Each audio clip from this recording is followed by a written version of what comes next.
Can you hear me now? Can you hear me now? It's plugged in. Everything's fine. Everything sounds good. Now you can hear me. You couldn't hear me before? What? You see what I'm saying? I haven't done this shit in 2 months. I literally unticked a box and ticked it again. That's all that's it. That's all I did. Like, is the box, I just uncheck and check it again. That's it. That's all I did. Okay, well, it was set up correctly. Fuck me, I guess. Hi, everybody. Again, I'll say it again. I haven't done anything in 2 months. I've been sitting here. This is like the third time I've sat down in my chair in like the last,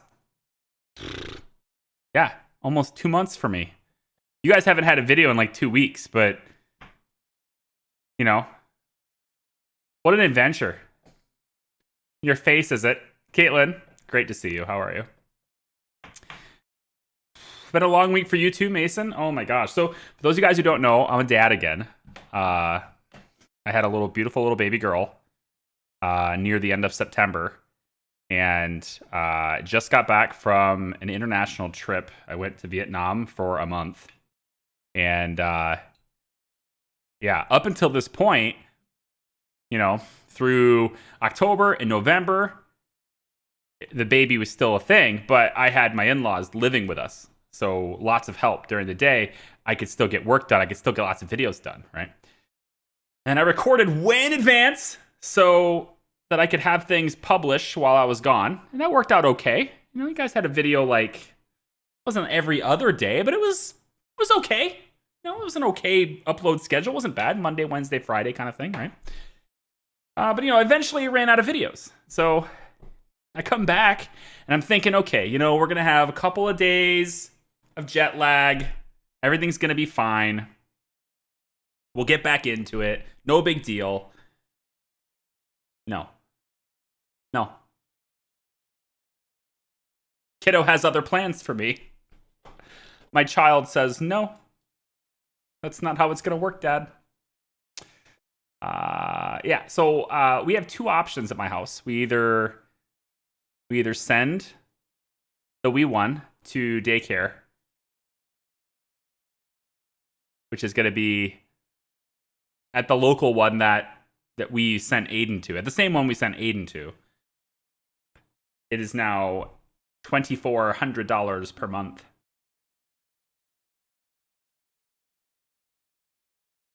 After all miscellaneous fees, it's like $27,000 a year. Yeah, I think that's about it. And I'm just kind of like, you know, I don't think I can afford that. I can't. Not on a YouTuber's salary. Not on a YouTuber's pay. I can't afford that. So I made the decision. Parts of me regrets it. But I made the decision that I am going to be the babysitter. Yeah. That's going to be me. So I wake up around 6 a.m. every morning. And I'm with my daughter. You know, she has naps and stuff, but that's the time I can use to do house chores that normally I would do, right? And her naps are not that long. They're like, her naps are pathetic naps. Okay, it's like she might as well say she doesn't nap at all. Hold on, let me see what the scene's gonna say.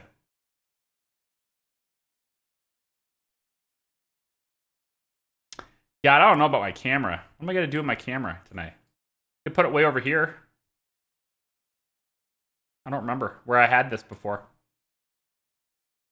Did I have it over here with Doggo? I could hang up that portrait right there. I could do it, but you would never see it. You just never see it.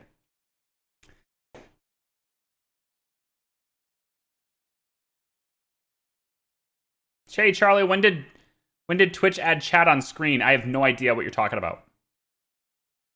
No idea. What did they do? They added on screen. Yeah, 2 months. That's how long it's been for me, Seeker. It's great. It's just, it's real great. So I'm super rusty. Apparently, I had to uncheck a box and do all sorts of things to get my stuff to work again. That's great. I got a wheel.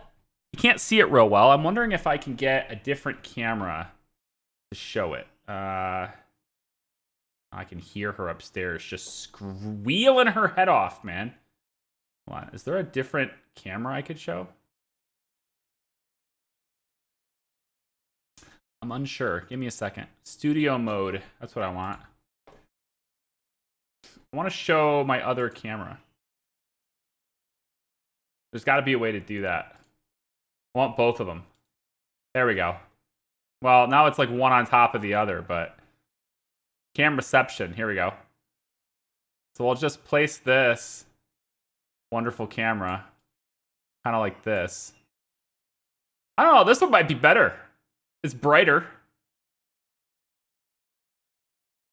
It's a brighter camera. We might use this one instead. Maybe I just use this one. I don't know. What do you think? Got it. It's a brighter cam. Did you catch the super heavy 31 engine static fire? It was supposed to be a 33 engine static fire, right? But one of them didn't fire and the other one had to be cut like right away. Yeah, I did though. I saw it. This one's too bright. I feel like this camera's too bright. Now I'm thinking nay. Nay on this. Yeah.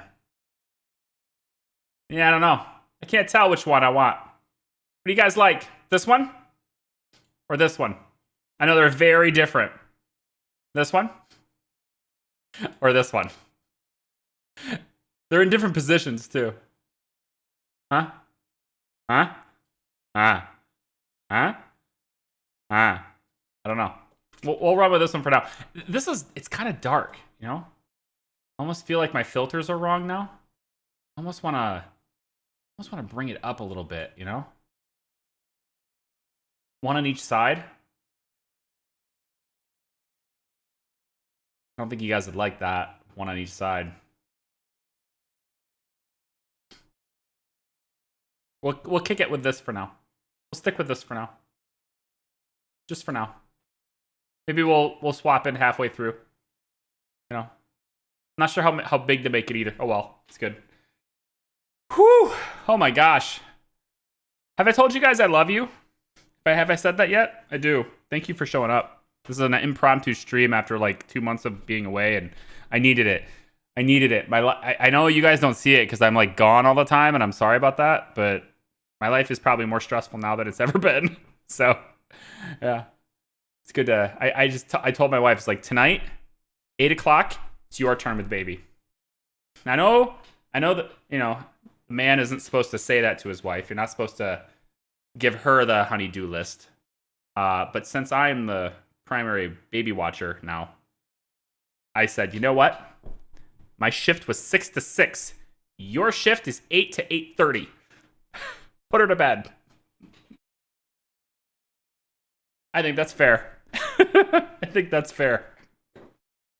Found a channel from Cartel Tycoons. Binged your entire series. Really enjoyed it. Question, what's the beer of choice tonight? Hello! Samuel Adams Oktoberfest, because I still have a whole bunch of it left from when I bought it in October, funny enough. So I still have it, and I got to drink through it, so. Oktoberfest it is. That's the beer of the night. All right, I got a wheel, like I said. You can't see it real well. I'd like to show it to you if I could. Just so I can. I have no idea if I set it up. I tried to set it up, like 20 minutes before I started this whole shindig. So the buttons might not be the correct way of doing it, but so be it. Real quick, let me just add camera, add existing Elgato camera. There it is. See, now you get both at the same time. There you go. But I'm just going to grab you. Come here. Come on a journey with me. Oh, that's as far as I can go, I'm afraid. Well, there you go. It's a wheel. It's a G29. There we go. Let's put you back before I break you. I actually kind of like this better, to be honest, because you can see the wheel. You can't see the wheel on my other camera. You know? I think I should use the other one. I don't know. Thinking we use this one because you can see the wheel.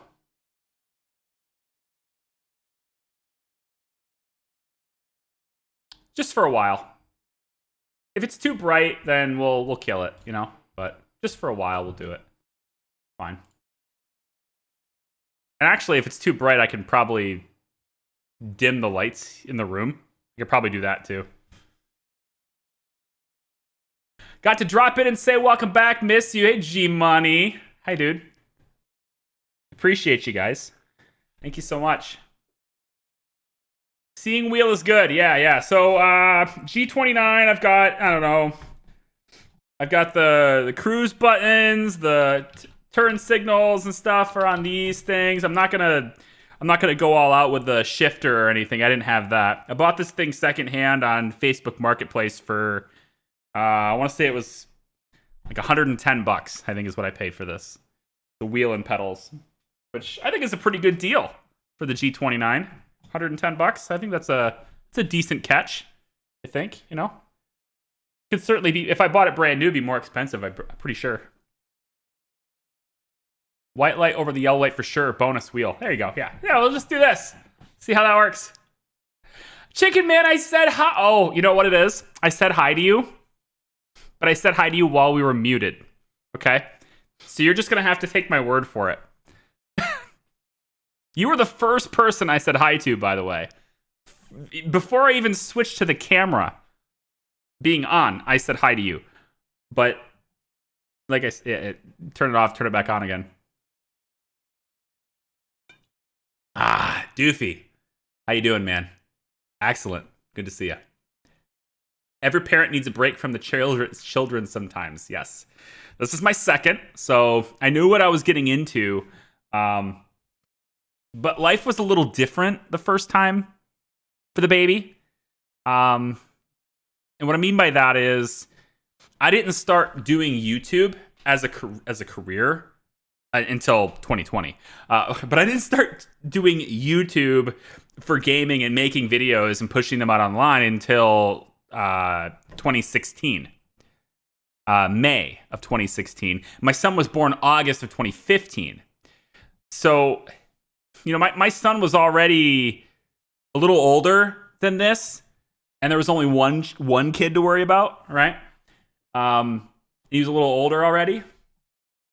So, and then even then it was just like the Kerbal videos, which was, you know, every once in a while. It wasn't like an everyday, try to keep it on a schedule. It was like I'm dipping my toe into things. You know, I was making websites and videos for people in Australia when Aiden was born. So like it wasn't there was no content creator schedule back then. Now is very different, of course. Now is very different. So to move my head, I don't have the eye tracking thing because I didn't have time to set that up. But I can just reach over and grab my mouse and move. That's what I'm gonna end up doing. I got the hotkeys on the wheel for looking out the window and the behind view and the above view and things like that. I'm not sure how helpful this view really is. Which view is it? Yeah, this one. Not really sure how helpful this view is because I probably would only use it if I'm, you know, backing up and it doesn't show behind me. So probably not. Yeah. And then I've got all the cruise control stuff. So let's get a job going, and then we can keep talking. I wanna get a job going, and I believe it's the freight market. I don't remember how to play this game. Phoenix to Washington. That's a hell of a drive. Not very good per mile either. Let's give me a good. I probably should just do it by origin, right? It's probably easier to do it by origin. Although I shouldn't do a really complicated payload. My first ever drive of the wheel, This is probably fine. This trailer here would go up to Washington. I'm good with that. I do not have Wyoming, Montana, or Texas. I don't have them. Okay. So if you're looking to see what Montana, Wyoming, and Texas is like, I don't buy DLC for this game. All of these extra states, all of these states were gifted to me, and I appreciate that. But I don't play this game enough to like buy the DLCs. So I'll take I'll install the gifts, but I don't have these other states. So I think I'll just take that one. No, that one that goes. Wait, no. This one. Yeah, we're going up to Washington as our first trip here. Okay, how do I? Let's see. I shift by. I need to scoot over here. Which my camera needs to be moved, doesn't it? See how I can flip this. Here, this is what I'm looking like right now. Great. And we'll just kind of move myself over here like this. And I wonder if that shifts it over here. It does. See? It does. I probably should do this on studio mode anyway. There we go. So about like this. Can you still hear me? I kind of far away from the mic, but this'll work for me. Yeah, this will kind of work. Next state will be Oklahoma. Okay. All right. Let's see. Enter. So I don't need to rest. I already got plenty of rest, so I should hit. I believe it's. Nope, that's reverse. Okay. We'll figure it out. There we go. Okay. So we're gonna go. And then I want to get my. There it is. Nav going. All right. Then we got the pedal, and we're ready to rock. I think. Depends on what's over here. I might run into something as my very first thing I do. We'll see. There we go. This feels weird. I know it sounds strange to say that driving with a wheel feels weird, but it does. Driving with a wheel feels really weird. All right, we're good. Can you hear the truck? Is there DLC for all 50 states? Eventually, they're working on it. You know, it just takes a long time to make all the states. So they're working on them. It's not a thing yet though. Man, looking around is going to be a pain. I'm probably going to drive with one hand all the time just so that I can use my right hand to look around. I can see why the eye tracking thing is like a popular thing. Because usually if I'm just driving with mouse and keyboard, then looking around is very straightforward, very easy thing to do.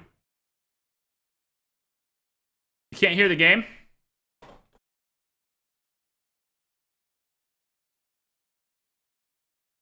I'm pretty sure you can hear it now.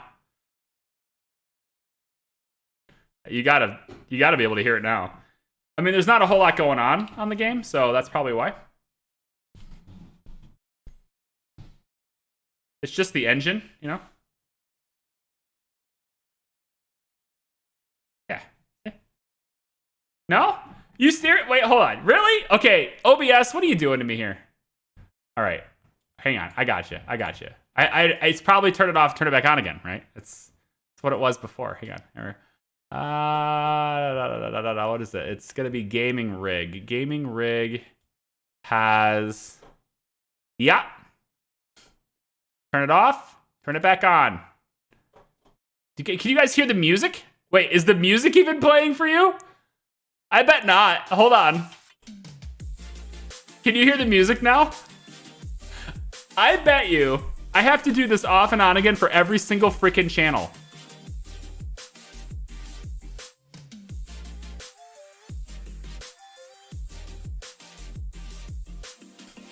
I do. Every single channel has to have this happen. Wow. Okay. Yeah, okay. Cool. Well, it's done now. This music's been playing the entire time, even since the countdown. Welcome back to the United States. Hey, I know what I'm doing. I'm professional.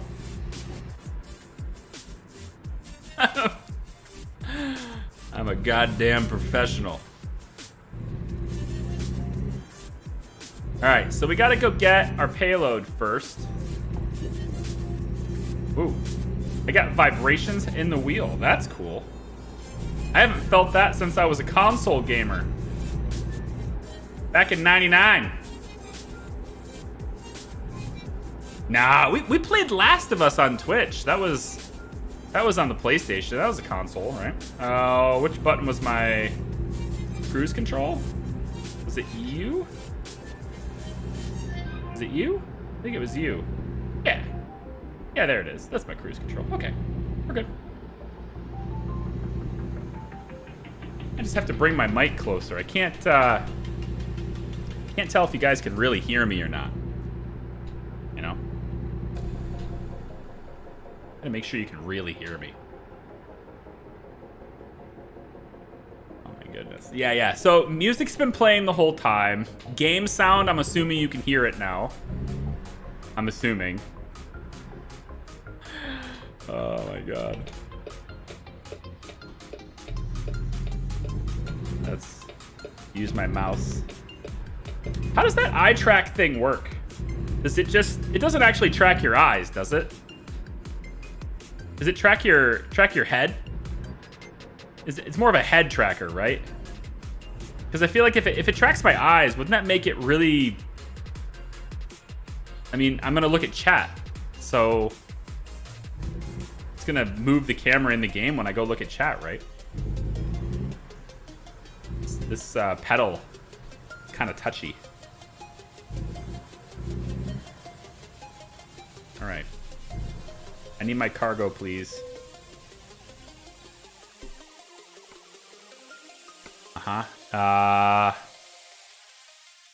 Could go to Oregon. A little bit less, but it pays more per mile. I kind of like that one instead. I'm gonna take that one. Less total money, but more per mile. Head towards the green flag. Okay. You were the only noise for the start. Yeah. Well, whoops. Hey, it's better to get this out of the way now than, you know, to do it on a... I don't know, I probably won't have any live streams that really matter. We're just gonna hang out. Every live stream this year is gonna be just this, like, casual, just hanging out, chatting thing. I'm not presenting any games this year. It's just not gonna happen. It's just like presentation as a concept is nice and all, but probably not gonna happen. All right, let's back her up here. I don't know what my trailer button is. I have to have a guess what my trailer button is. Button 8. How about you? Ha ha! Got it. Okay. All right. Switch gears. There we go. And onwards.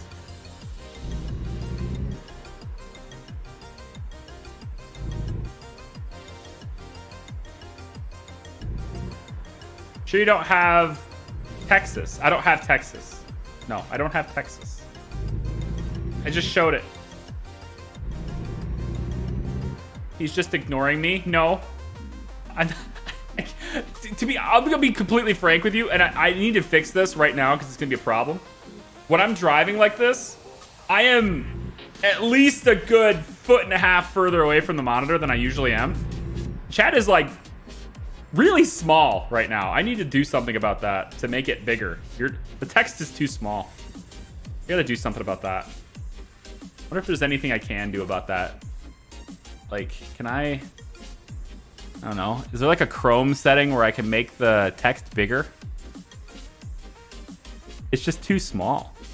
Maybe if oh, you know what it is? I bet if I load the stream, let's try this. If I load the stream on my computer, right now, if I load the stream, there it is. And then I go pop out with this window. Can I make... Maybe it's in better TTV settings. Ooh. Better... No. Better TTV. Maybe it's here. No, because that's probably channel settings. Better TTV is Twitch, though. Hold down control and scroll the mouse. Well, yeah, there is that, but that does everything. It does every window, right? And it doesn't work for the OBS window. But I'll tell you what. Here's what I'll do, though. I'll just make it on my other monitor. I'm gonna make it really big. That makes everything big, right? Not just text. That just blows like every single thing up. But that's okay, because I'm just gonna hide everything else and just have the chat. Okay, so now I can read chat, but I still had to look. I gotta look through my mic arm, but I can make it work. We'll do that. Thank you. We'll do that. I think it'll make it a lot easier because I'm so far away from the monitor now. I gotta do something different about this. Pop out chat. Oh, it's been popped out. I have it on 3 different windows, but it's just the physicality of it. I'm normally much closer to everything with mouse and keyboard. I'm usually much closer to everything. So having to sit back a little bit with the steering wheel, it creates a thing I'd never had to deal with before. It would be the same way with joysticks. I was thinking about getting flight sticks a long time ago when we were playing Elite Dangerous, and I think I could stream tomorrow and try Star Citizen. I've been wanting to try Star Citizen for a very long time, and I just never get to it. I'd like to try it. I think I might do that tomorrow night. The only challenge with that is I'm going north to see my parents, the other side of my family, if you will, this weekend. I'm not sure if we're leaving Saturday morning or tomorrow night. And so if we're leaving tomorrow night, of course I won't stream. But if we're leaving Saturday morning, I'll stream tomorrow. We can try that out. But yeah, I'm amazed that people can read chat and play game. I'll tell you, it's a skill. It's not guaranteed. It's a skill. You gotta, and you're gonna miss. I'm gonna miss stuff. You know, I'm never gonna be able to see every message. I mean, unless it moves really slow, then of course, sure. But you know, I'll still miss messages, and then I'll have Katie Cat telling me that I'm, you know, ignoring her. Is this not, cruise control is not on? Hello? Can I have it on, please?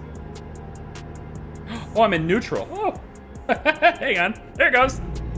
That's better. Because that's the wrong button. Who put the cruise control button next to the neutral button? Who did that? Jeez, what was I thinking? Shifted myself into neutral. And on the highway. Is it this button then? Yeah, this button right here. Okay. Alright, that works. Oh, have you ever thought about playing Detroit Become Human? I have a whole playlist, a blind playthrough of that. It was one of my favorite things I've ever done. Go to my playlist tab. You'll find it. You can actually just go to my channel's homepage. I highlight my favorite playlists on my homepage. In the Great Stories section of my homepage, Detroit Become Human is there. And it's, yeah, it was one of my favorite things I've played through. It's been great. Why are you moving around so much, Wheel? Why are you wiggling? Don't wiggle. Oh, this is going up and down in 5-mile-per-hour increments. That's not what I wanted it to do.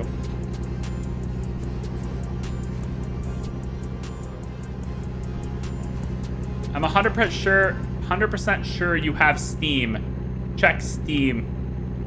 I have Steam. I'm 100% sure I have Steam as well. Oh boy, I almost hit that guy. It's not like it's more challenging with a wheel. It's just different. And it's rocking back and forth, moving around. It's giving me that haptic feedback on the road, like road feelings. You can adjust the cruise control increments in the options. So I really briefly went through this. Is it in these options here? Because the speed increase is where I'm at. but I didn't see any increments for that. So I'm wondering maybe is it in here?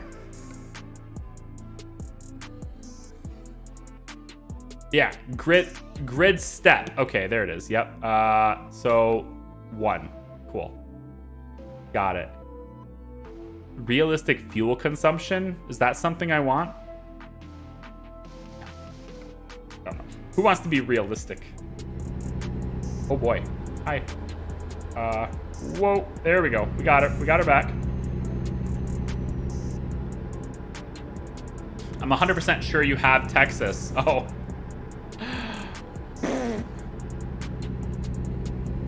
Okay, I probably have Texas then. Thank you, Caitlin. Telling you, this is how it happens. It's just people want me to drive through other states. Should I stop everything and get it and then start up again? Is that what we should do? Now my step up can be... There we go. Yeah, that's better. All right, good. $37,000 for 24 hours. Is that realistic or video game?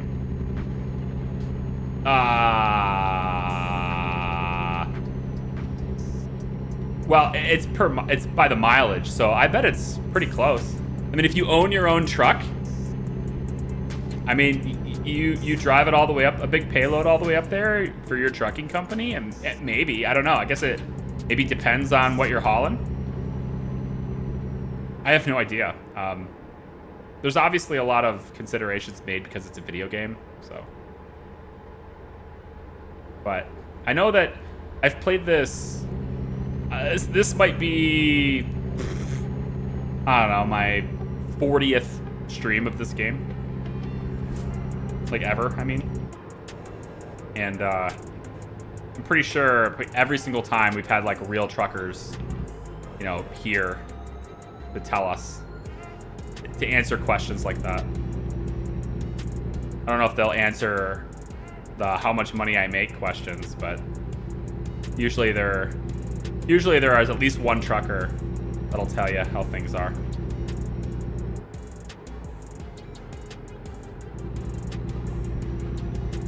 Is the game sped up or is every minute in game a minute? Oh no, it's sped up. Yeah. No, you're not gonna. You'll see it. Like there's 22 hours and 40 minutes left in the drive, right? But realistically, I'm pretty sure this drive will be this trip will be done in. I want to say it's gonna be maybe 40 minutes,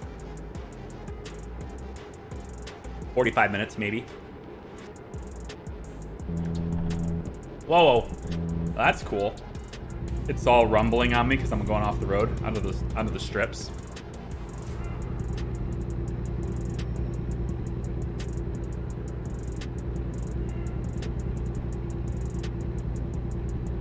I had my own truck.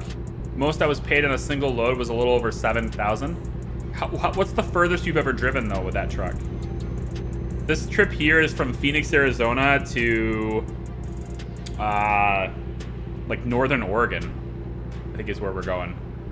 That's a pretty good drive. That's like 1,200 miles.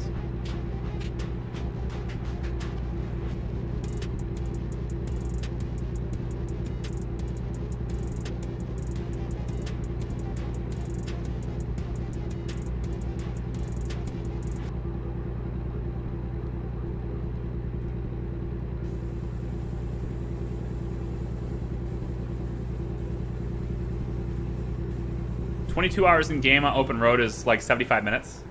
Okay, so it'll be a little over an hour then, sure.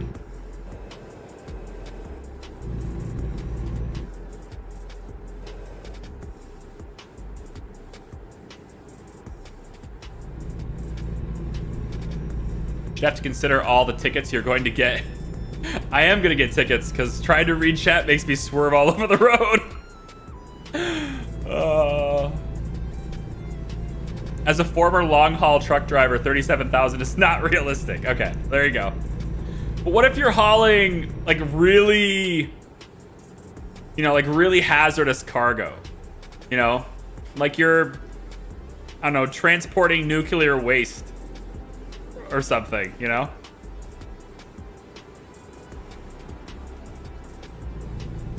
I mean, I know the military's got their own thing, You know, you're hauling the warheads to the destination, you know.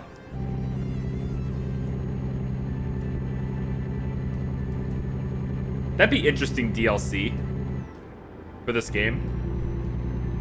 Do military contracts. Have me, like, I don't know, haul a helicopter on a trailer. I don't know why you wouldn't just fly the helicopter where it needs to go, but no. They want it with 0 miles, so I guess.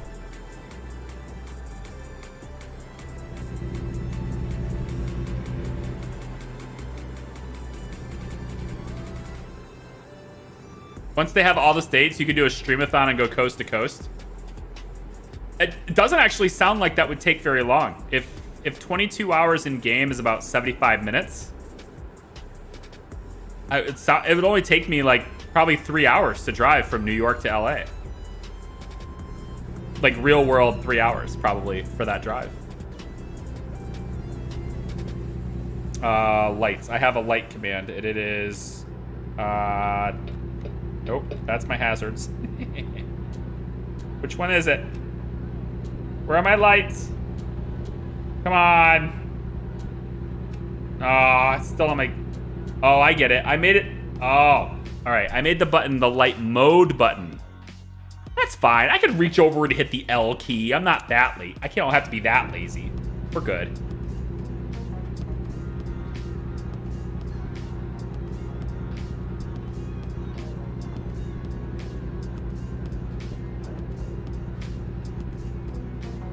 Florida to Alaska could be fun. God. They'd have to give you... They'd have to do a whole bunch in Canada.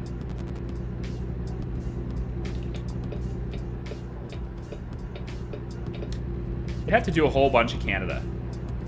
No. Or at least one highway. Or maybe they would... I don't know. It'd be a lazy way to do it, but maybe they, like, get you to a checkpoint, and then once you cross the checkpoint, you get, like, a loading screen, and then you're in Alaska. Because Alaska's huge. So, I mean, and like Alaska's enormous. I could see them needing a loading screen to load Alaska for you to continue through Alaska. Because it is, that state is enormous. Like, you can fit all of Texas and Alaska and you still have room for like 3 Lower Peninsula Michigans.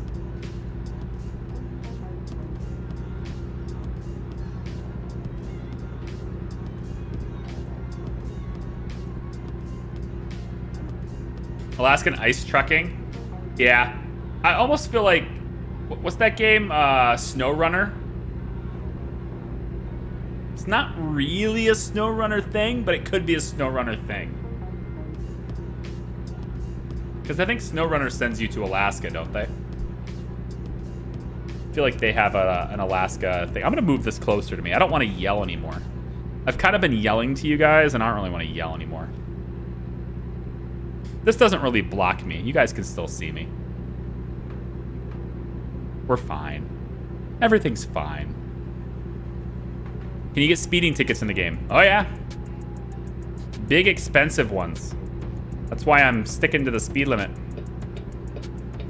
Big, expensive speeding tickets. They're like $500 for 5 over. And if I hit something, it's like a $3,000 fine. Run a red light, it's like $1,200. And you'll notice my cash, I don't have that much money. I don't have a whole lot of cash. Because I spend it. As soon as I get it, I spend it. That's what money's for. Don't let all these adults tell you differently, kids. All these people telling you to save. What good is money in a bank? It's no good. Spend it.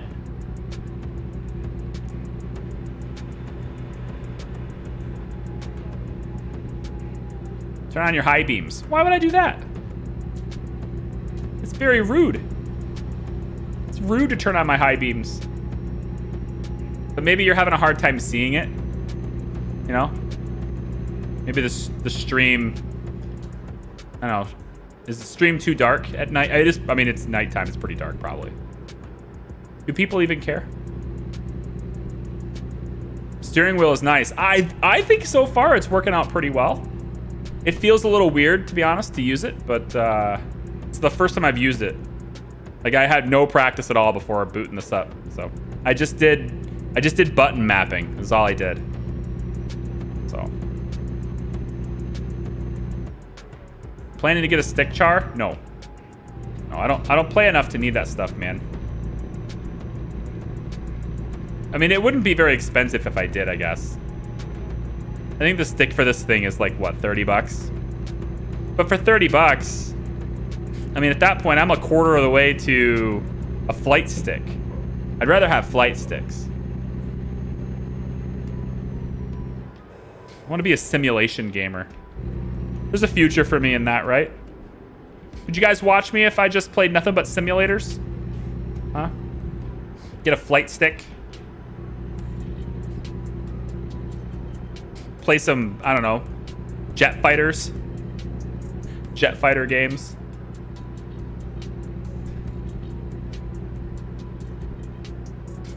I go Hosas, right? Get dual stick. Just become a Star Citizen channel.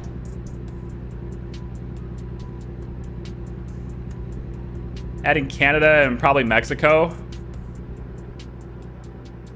I mean, I know it's American Truck Simulator, but they kind of have to, they really have to analyze what's worth it to them, you know, to develop. Canada's enormous.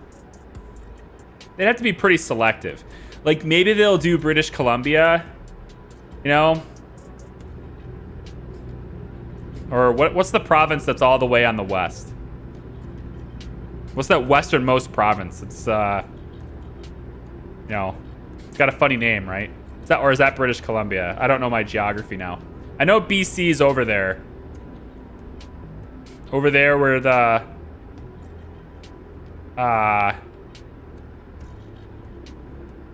there's a funny named territory over there, too.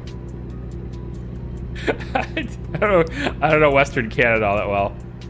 All of my Canadian exposure is, you know, around Michigan, so. Like, I know where Toronto is. I'm aware of the location of Vancouver and Ontario. Because they have hockey teams. The Yukon, that's what it is. Is that what it is? I'm actually not sure. Is that what it is?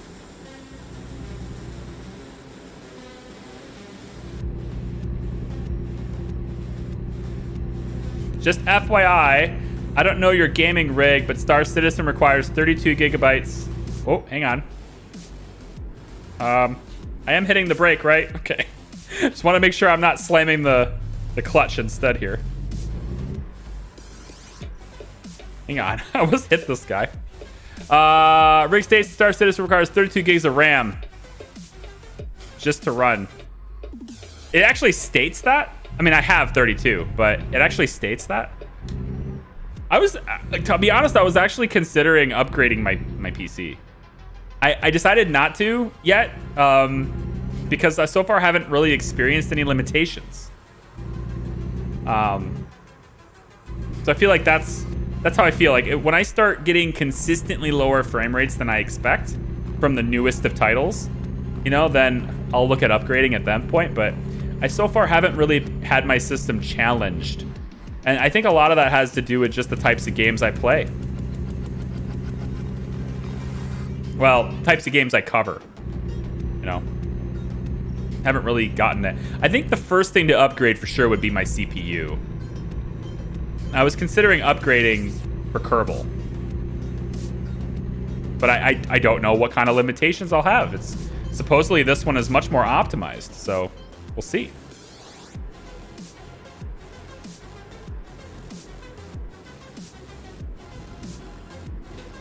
Like how every time I go to hit the brake, I hit the clutch at the same time. My clutch isn't even mapped, so it doesn't matter, but I just have to make sure that I mean, it should be able to tell the difference, right? The brake is going to be very stiff. It's going to resist me a lot more. So I should be able to tell the difference between those two things.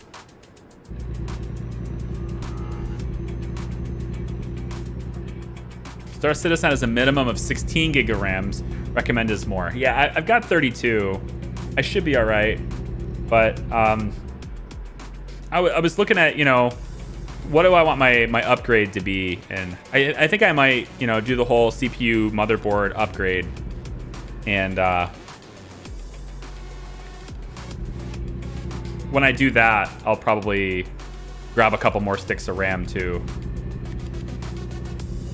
I've got two 16 gig sticks, so if my next motherboard requires, or my next motherboard, if I want 64, I'll just grab two more 16 gig sticks, you know?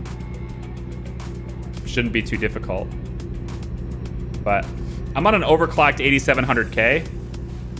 That's pretty old, you know? It's got some years behind it. The overclock's not that strong anymore. I've had to dumb it down since I delited it. At one point I had it at 5.1 gigahertz, which was insane, but I had to delit it just to get it to where it didn't overheat when I did that. And then I kind of said, you know, I don't need it at peak performance. I'm gaming a lot. You know, it's going to be on for many, many hours. So I dialed it back to 4.9. That's been fine, you know. And then I redialed it last year to 4.8. And I think that's still fine. But it's, I don't know, the newest ones, they run at like 5.2 out of the box or something, don't they? And I'll probably look at getting, when the 15,000 series or whatever comes out, maybe I'll get like a 15900K or something. I don't know. I thought about going AMD as well. I don't know, I'm kind of torn. I'm not really sure. Like AMD has picked up and done some great strides, and they're kind of beating Intel now, aren't they? I don't keep up with it anymore. I used to keep up with all that stuff, but once I got both my systems built, I just stopped bothering with it. What's up, General? Had 2 guest lectures today and yesterday. They were fun. Long time no see. Hey, man. It is. I feel good to be back. I'm not back as many hours as I'd like, but I'm back for tonight and possibly tomorrow night. Ideally, I'd like to get to a situation where I could just, you know, I joke around with my wife with a Game of Thrones joke. Every morning, I wake up and I say, "And now my watch has begun." And then around 6:30, 7 o'clock, whenever dinner is, after dinner, I then tell her, "And now my watch has ended." And I get to go do whatever it is that I do. And so far, every night I've been just super exhausted and super tired. I tried recording another episode of Stranded Alien Dawn. I got about 15 minutes in, and I had to stop and pause and just think, you know, like progression wise, this is okay, but I just don't like it. I just don't like how I'm speaking. I don't feel like I have the energy. I could do better than this. I don't want to publish this. And so I would delete it and, you know, try to find a time where I can record it. Yeah, American Truck Simulator, Oliver. We're driving a big rig. It's not that big of a load. This time's not that big of a load, and I would show you it, but it's nighttime, so it's a little hard to show you what it looks like. But you know, we got a trailer behind us. You know, it's all right. It's just very dark because it's nighttime. It'll be daytime eventually. I'm sure we'll have daytime soon. 13th gen is still king from Intel. You mean like the 13900, that kind of stuff? 7000 AMD series requires DDR5, so it can't reuse your current RAM. Yeah, I'm not worried about it. One of the benefits of, I guess, this is like if I'm creating content with it, then I know that hardware is going to eventually pay for itself. So I'm okay with. I'm not in a position where I have to be like, you know, I can't afford DDR5 RAM. Because I'm using it for work, you know. It's not like I'm not playing with that. It's not something for just it's not something for funsies, right? And I figure if I build a more powerful enough system, then I can get rid of my second PC altogether and just go one PC for everything. That will simplify my workflow a lot if I could just do one PC. Because I think I'd like that better. Because that would let me create HDR content. Katie Cat's gonna roll her eyes now, but I've been wanting to create HDR for you guys. Like, I've been wanting to get a game where I could share it in HDR, and I can't do that with a 2 PC setup because no capture card supports HDMI 2.1. I just don't have the bandwidth in the cable. And 4K HDR fed over NDI, which is a way to send my video over my wireless network to my other system. The latency on that is horrible. I tested it. The latency on it is so bad with 4K. I didn't even try it with HDR, but with 4K it was like a whole second behind, and I didn't like it. But I would like to do something with HDR at some point, and having a single PC setup would be much easier because I wouldn't have to worry about sending the signal to another system. I could just, it's already on this system. Just send it from where it's already at.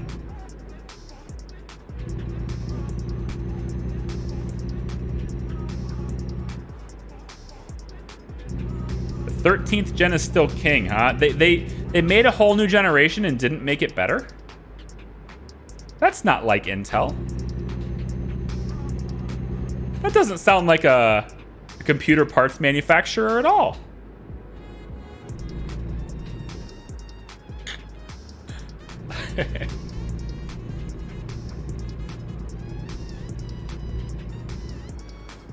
No, but for real though, why would they do that?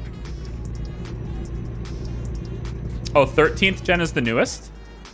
Oh. I could have swore I saw 14,000 and stuff on their chips.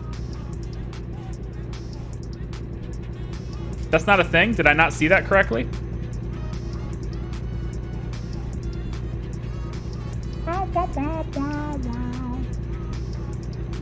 Trying to climb the mountain here. Whoa. Actually, nowadays games aren't as CPU intensive, so a lot of focus. No, I know, but Kerbal is, and the games I play are more CPU focused. Like, I think pretty much every game that I play on my channel it will always be bottlenecked by CPU before GPU, always. Because they're logistics games and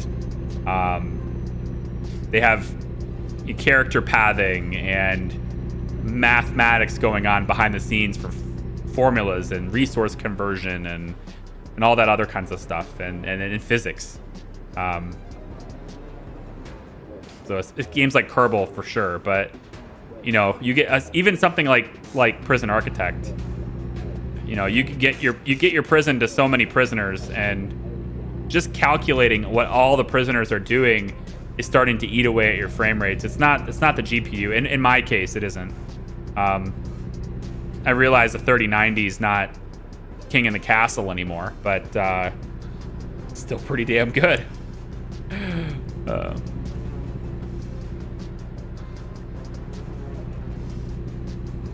Strongly disagree. I will put my wife's Ryzen Threadripper Pro against any Intel chip. Your 32 core 64 thread means nothing, Caitlin. 95+% of all games are single core. They're not using all those cores anyway. And I'll tell you, as someone who has a little bit of video scientist in him, someone who's worked with video most of his adult life now. More cores and threads is not necessarily a good thing. You can have too many. And there's a balance there, because if you, especially with H.264 compression, if you divide that workflow on too many cores, you're going to get a decreased quality out of your product in the end. The sweet spot is, I think, 24 cores. 22 to 24, I think, is the most you want to go. So your 32 core CPU, you might render it faster, but you're going to have lower quality. You're dividing that video amongst too many cooks in the kitchen on that video. So you're getting the benefits of speed, but you're reducing your quality greatly. She's using it for video, not gaming. Yeah.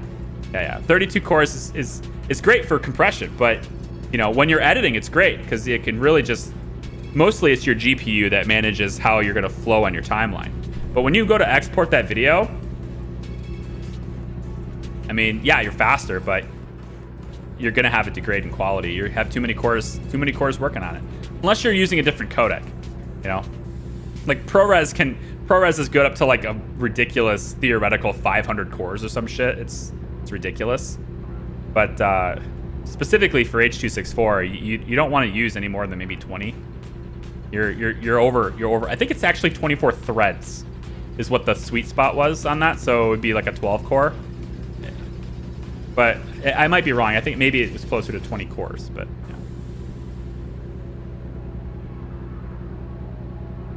yeah, correct. The Threadripper would do worse than an Intel chip on lighter processes that are like games. Like games are overwhelming majority of games are single core.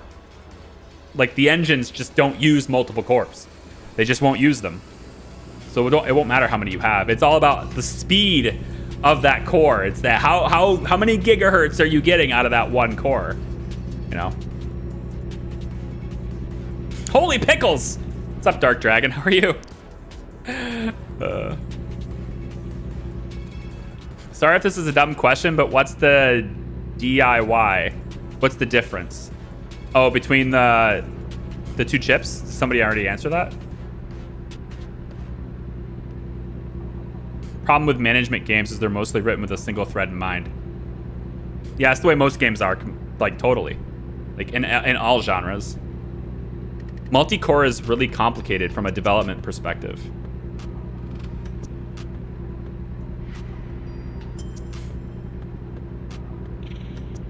Bum, bum, bum, bum, bum. To be fair, though, the second PC justifies itself as a hot spare. I like it because I can export video while practicing something else or planning something else in a game, or just play something for fun while the other one is working. And I would still do that. If the method for moving to a single PC for my whole workflow is entirely about the recording and it's the recording and streaming element. The footage that I record would still be placed on that second system for render. But from a logistics perspective, all my hardware and stuff that's set up right now, it's all for 2PC. If I was going to play a multiplayer game, I can't even talk to the person I'm playing the multiplayer game with unless they're in my Discord. Because otherwise I need to get a second microphone, right? Because this one's not hooked up to the game. So it's easier for me to just get a second microphone, though, than it is for me to do that. So I'm in this sort of lull period in my hardware specific worries where I'm not sure what the best course of action is, and so I just do nothing. Like, nothing's broken per se. I just don't know how I want to improve it. I have ideas, but executing on those ideas potentially means messing up something. So, and I've been trained by way too many professionals to update my stuff when it's working, you know. There's no reason to fix it if it isn't broken. But doing nothing could save me money.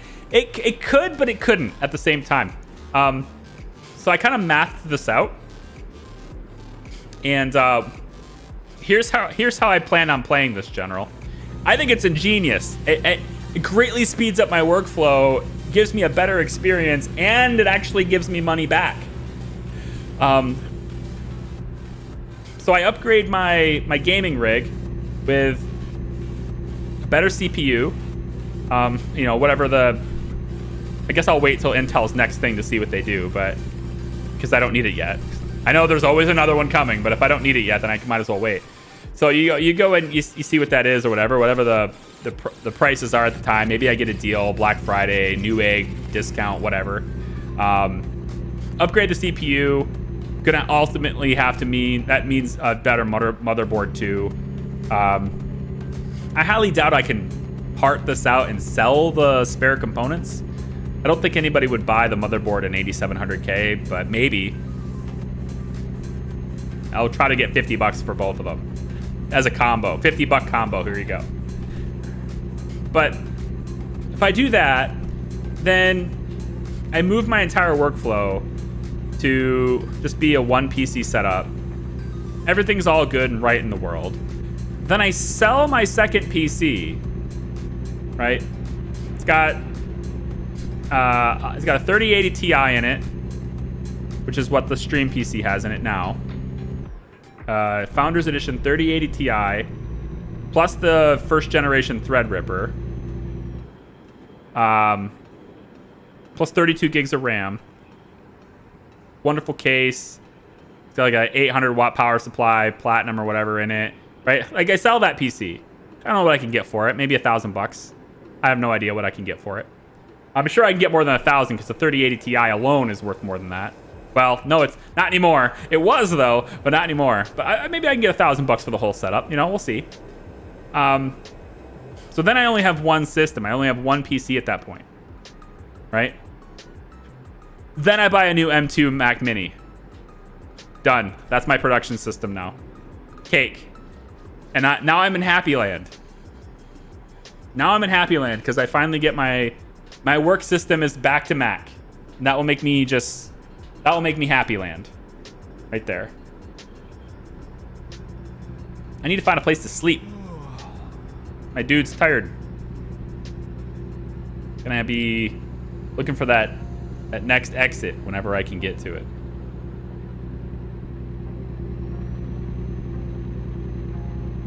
Fortunately not. The 8700K is equivalent performance-wise to an i3 currently. Oh, wow.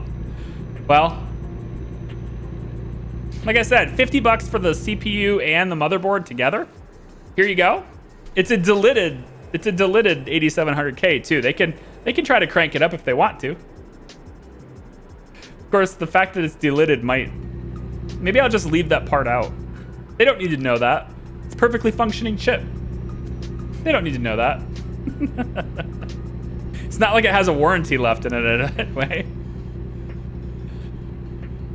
Considering I'm running a 3930K, Charlie, there's a market for it. Yeah. So if I ever do that, I'll probably just put it out to my Discord. I'll say, hey, $50 for my motherboard and the chip with the deleted 8700K in it. It's yours. Here you go. Has it been lightly used? No, it's a workhorse. It's like 10 hours a day playing video games on it. It's probably what I'll do. I'm surprised you're running a 5-year-old CPU. Yeah. If it works, you can't justify upgrading till the failure chances dramatically increase. Yeah, no, it's worked great. This chip has been super reliable once I got the temperatures under control. That was the only reason why I had to perform that Bauer or whatever it is, that tool he has, that we had to perform that operation on it. We streamed the lid too. I streamed it. Back when you guys remember all the... Probably not. I mean, unless you were part of the Twitch crowd. If you're part of the Twitch crowd, then you remember, but... You guys remember the PC build streams? Why do I get the feeling like this thing over on the right here is going to be a place I have to buy in order to sleep there? Pretty sure it is. I'm gonna... Yeah, maybe not. Let's see.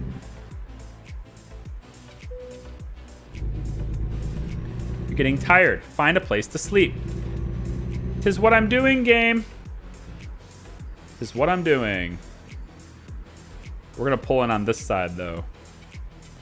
Take the wide turn.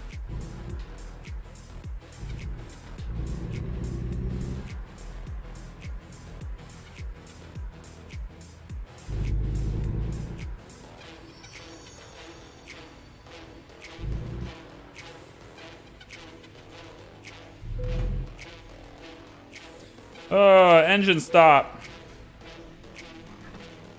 There we go.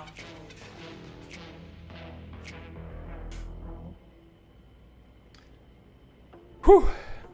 We're talking about the motherboard when mentioning 5-year-old hardware. Oh yeah, tend to fail first. So far, so good. Yeah, it's been a freaking champion. I love Asus boards. Oh, am I not allowed to? I'm allowed to sleep here. You'll let me sleep here, won't ya? Probably should have came in on the other side, though. I'm totally backwards now. I don't think they're gonna let me do this. I'm very backwards. Oh, it'll work. I'm gonna double park, but it'll work.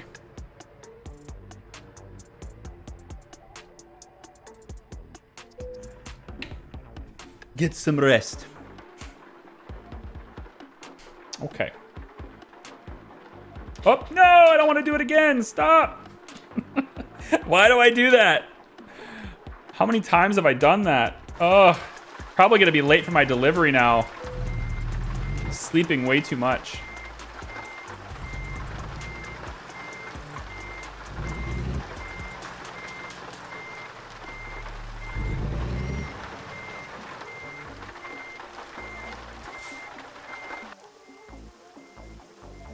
See what the hell I'm doing. Yeah, that's what I thought. I'm getting a little too close to that. No, I gotta shift. Go to drive.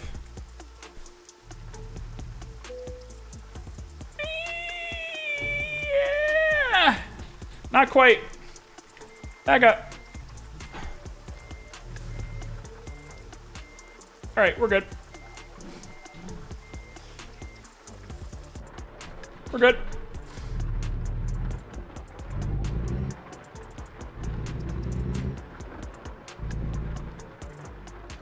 I know we're going backwards through this thing. Should have pulled it on this side. It's okay. It's all gonna be fine. Nothing to see here. I just slept through the day. No big deal. I'm not supposed to go through this way, but I'm gonna do it anyway. Oh boy. Hey, dummy. Ho, ho, ho, ho, ho. That guy just had no care at all. Fellow trucker just said, nah, he's good. He doesn't need the room.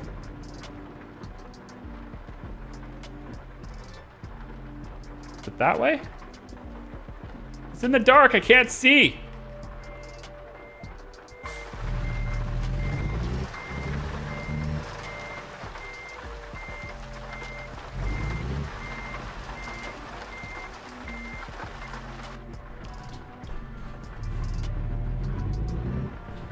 Oh boy, this truck is... Oh boy, that truck. I'm gonna hit him. Yep. These guys just don't care. They see a truck in distress and they're like, nah, I'm going anyway, buddy. No thanks. All right. Back on the road now. We're gonna be late for our delivery because I slept for 24 hours or something. time is this thing scheduled? I'm supposed to turn this in. Why does it keep going double? Don't do that. Why are you going double? I'm flicking the switch once.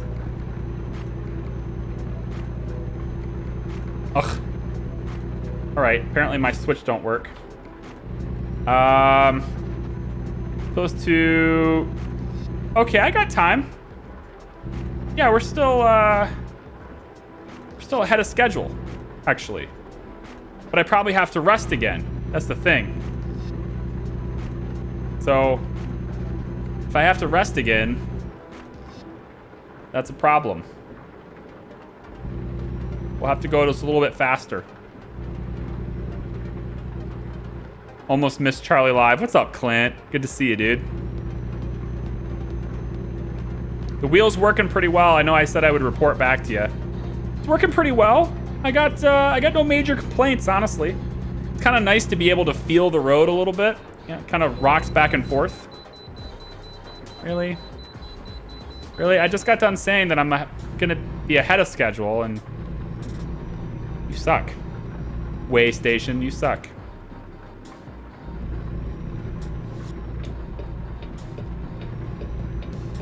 We're basically just driving at night the entire time.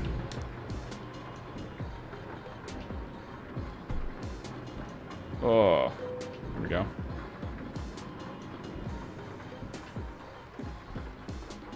You gotta really hit the brake hard.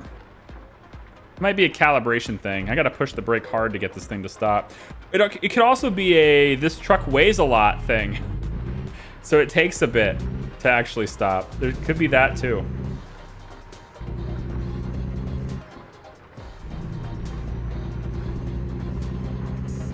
Biggest challenge would be Windows 11, Charlie. It took me a week to get used to it.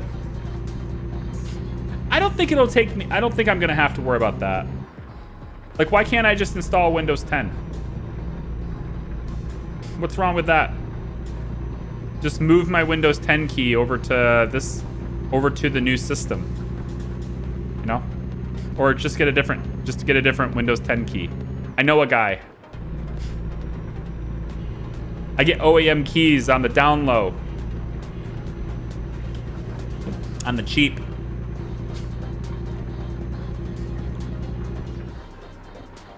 I think Windows 10 on a 12th gen and later is a bad idea. Well, I'll take your word for it, because like I said, I'm completely out of the loop on all these newfangled devices. So, but I don't think Windows 11 will take me a long time to get used to. Because I don't really do anything in Windows, you know? Like, I hardly do anything with this gaming rig. This gaming rig just has games. That's all it does. I don't even watch YouTube on it. Like, it's just, it plays games, and then I don't use it. And, you know, back in the day when it was profitable, it would mine crypto when I was upstairs. If I wasn't gaming, it was mining. That was it. Now it doesn't even do that anymore.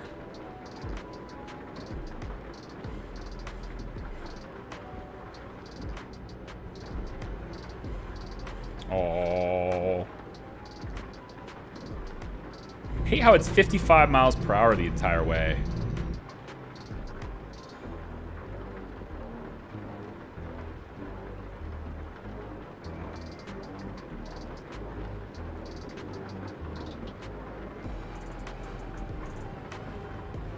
If you install 10, it'll constantly hound you to upgrade to 11.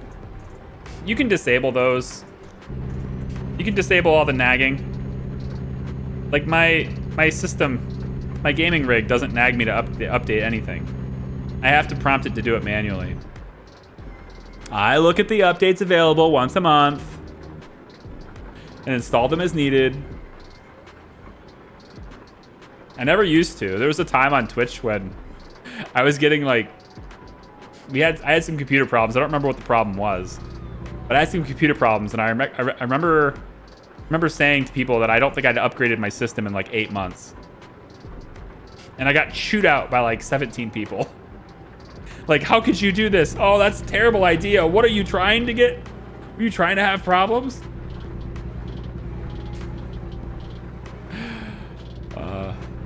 So now I check it once a month.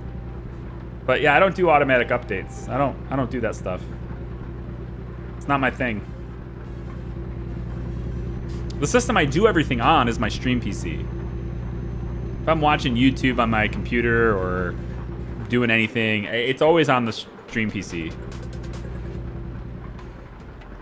And if my plan goes the way I want it to go, that workflow is going to all be on a Mac Mini anyway, so it's whatever. Yeah.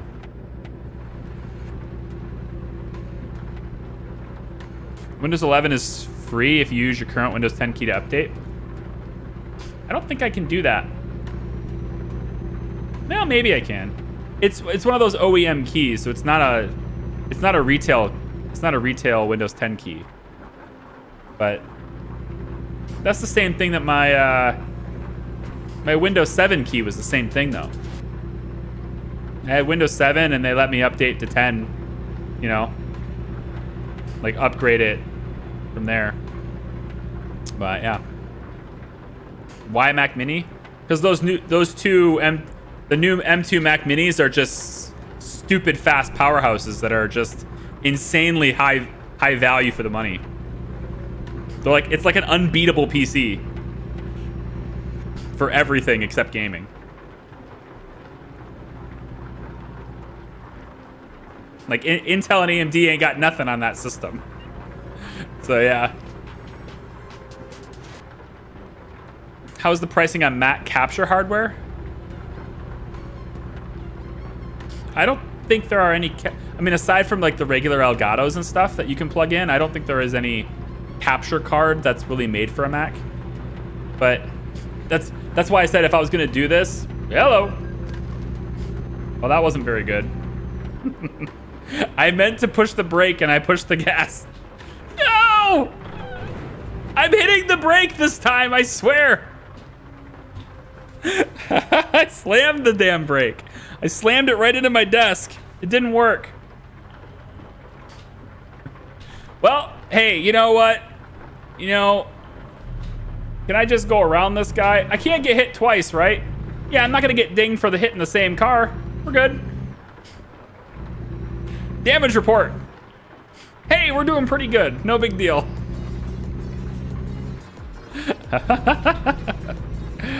Thunderbolt? It's fine.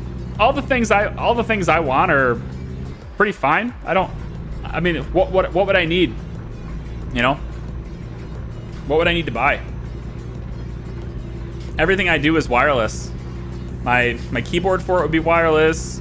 Mouse is wireless. The monitors and stuff, they all plug in with that HDMI 2.1 port. You know? So if I did get an external capture card that supports HDMI 2.1, the Mac Mini Pro would already, that Mac Mini would already support it out of the box, so that'd be fine. So for everything I want to do with it, it's just an absolute powerhouse beast of a system and a very small container. And it costs less than a new graphics card for the whole system. I mean, hell, the M2 Mac Mini might be the PC that literally everyone should buy except gamers. There's almost no reason not to buy it. The price to value is just so insanely high for that $600 PC. It's $600 for a full computer that kicks all the other systems' ass, and it's all in one small container. The only downside for some is that they'd have to deal with Mac OS, which I find to be a good thing. That's my daily driver. My M1 MacBook Pro is my daily computer. I do almost everything on that computer. I don't really do it on my PCs, so getting my workstation where I edit videos to be a Mac would be a great thing for me. It's the same hardware. I mean, it's the same software. I use DaVinci Resolve for edits. I have the paid version of that because I got a key for free when I bought my Blackmagic camera, which is not the webcam you're seeing me on right now. It's the other one, the one that was darker that you saw before. That's a Blackmagic Pocket Cinema camera. And when I bought that, I got the key to upgrade DaVinci for free. And so my workflow is interchangeable. I can edit video on this PC and then pick up my work right where I left off upstairs on my laptop. I do that sometimes because my laptop exports video faster than my PCs do.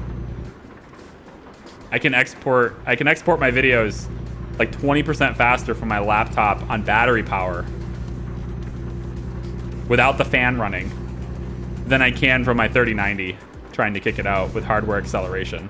It's pretty wild. Why is the Mac Mini so cheap? I honestly have no idea. Just go to their website and look at it. The M2 Mac Mini, the $600 one. It is, the benchmarks on that system are insane for what you get for $600. It makes no sense. I mean, it's way faster. Their $600 system that they just came out with is way faster than their $15,000 Mac Pro that they came out with 2 years ago. It's just like completely invalidates their really high-end Pro system. It's pretty wild. Let's go 365-day Duolingo streak. Hey, what language are you learning? I got lifetime access to Rosetta Stone, so I'll be using that. But Duolingo seems interesting. What are you going for there? Not many ports. There's as many ports as you want it to have, Detsuka-kun. It's Thunderbolt 4. It's USB-C. You just expand upon it. It's built to build on it. So plug in a big old USB hub that drives with Thunderbolt 4, and now you've got like 10 USB ports, an SD card slot. You can have like as many ports as you want off that. Just dongle them together. You can actually chain multiple hubs together if you want with no latency, no data loss. It's crazy. Yeah, same thing with storage. Do the same thing. External storage is so cheap. There's no reason to get like a 2 terabyte NVMe SSD when an external one is cheaper. You can just dongle it in. It's crazy. I don't need it built in. I don't really use built-in storage much anyway. All my editing and production stuff is all on a RAID.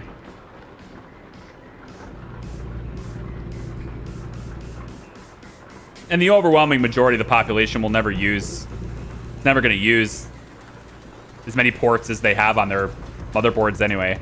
Like, how many people are using all of their motherboard ports? I mean, do you really use all of them? I mean, I've got speakers, 2 keyboards, 2 mice, my Go XLR mixer, microphones, lights, 3 different cameras, capture cards. I still have ports available. I got plenty of ports available.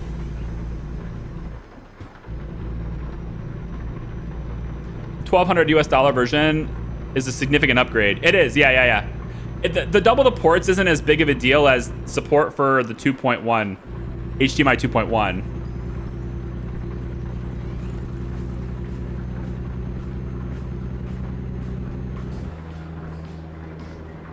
But think of it this way, though, Stefan. You could either get an upgrade to the $1,200 version and upgrade your system, or you can get 2 $600 systems for the same price. You can just have 2 awesome computers or 1 slightly more awesome computer. I have no idea why they priced it at $600. I really think they could have priced it at $800 or $900 and people would buy it.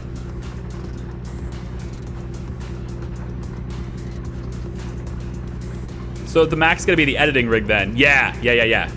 The Mac would be the editing rig. So the workflow would be play and record. And I probably have to go and get, I'm gonna wait and see what NVIDIA does. NVIDIA is just a tool at this point. They're just trolling everyone at this point. But we'll see what they do with their 5000 series. whenever that happens. But assuming it's a better deal than their 4000 series is, especially the TIs, the workflow ideally would be play and record on one system. And the way I've got my network set up is that all my footage gets sent over the network to the second computer. And that send happens in real time. So while I'm recording, it's writing the file to the network attached drive through a cable.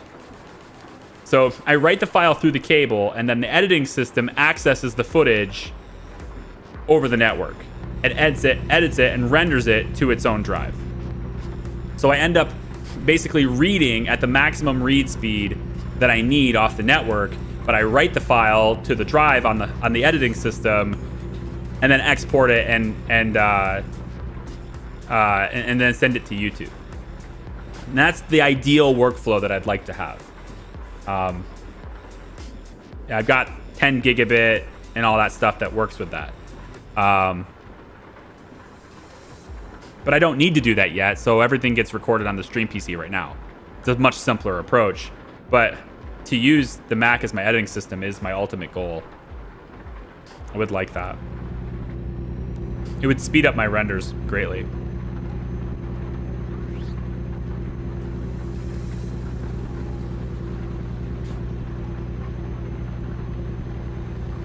I'm trying to read chat, I swear. I also need to stay in my lane.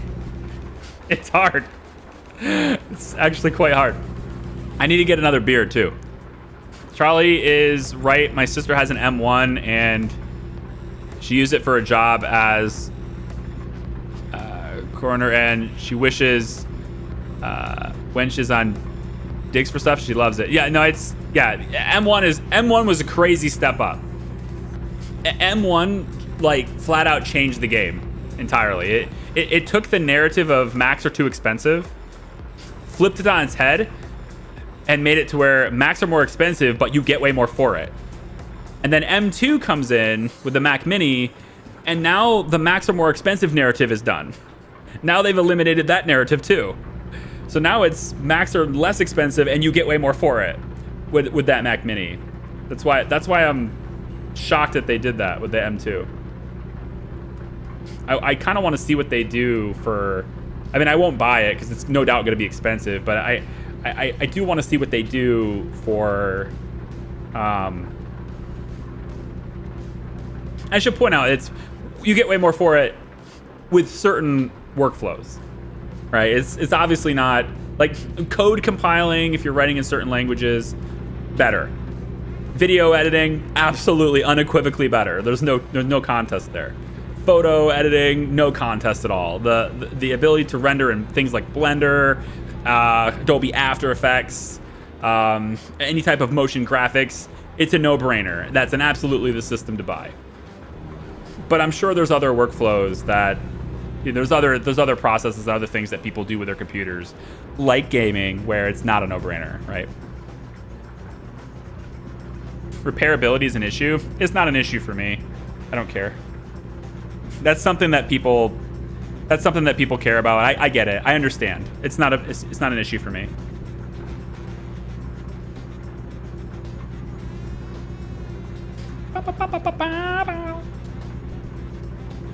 Drinking and driving. I'm not telling the kids that you should drink and drive. What I am saying though is I need to get another drink because I'm driving way too long without one. I'll be right back.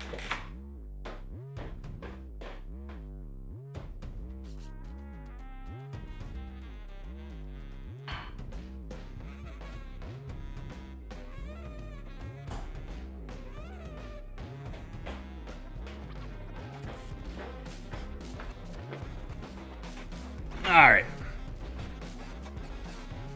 There we go. Also, this might be the very first stream I've ever done wearing shoes. I know that seems like a strange thing, but this might be the first time I've ever worn shoes while streaming. Just because I have the pedals, you know? And I could use the pedals barefoot, but I've never used the pedals before, and I thought, what if my foot slips and it is metal? I could cut myself. So I put shoes on. Maltese, what's up, dude?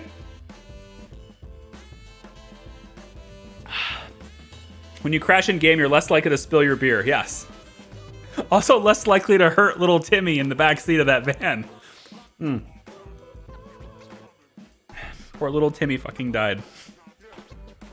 Poor little Timmy.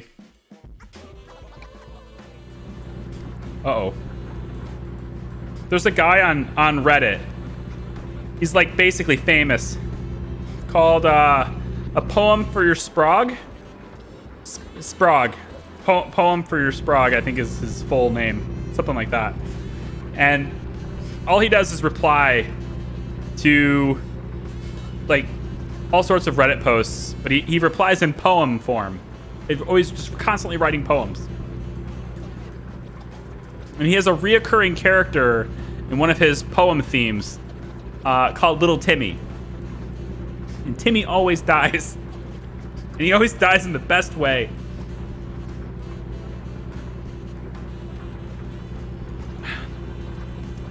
He's like South Park's Kenny, but way more poetic.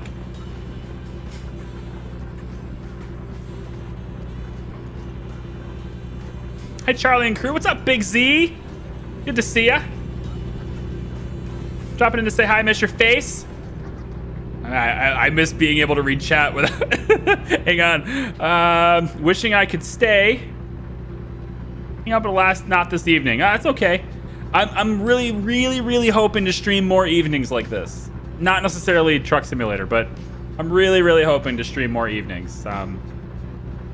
It seems like this is going to be the only time where I'm ever going to be able to work. So,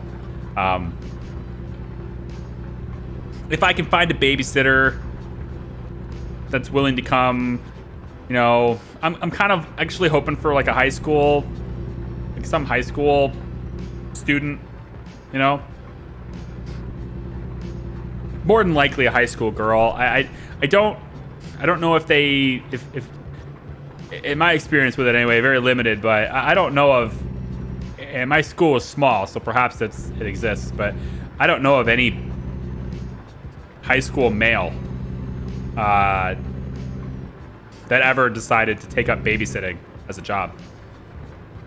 I don't think that's really something boys typically do. At the risk of angering a certain section of the population, I just don't think that's really a job that boys take. But I could be wrong. I don't remember that happening when I was in school anyway.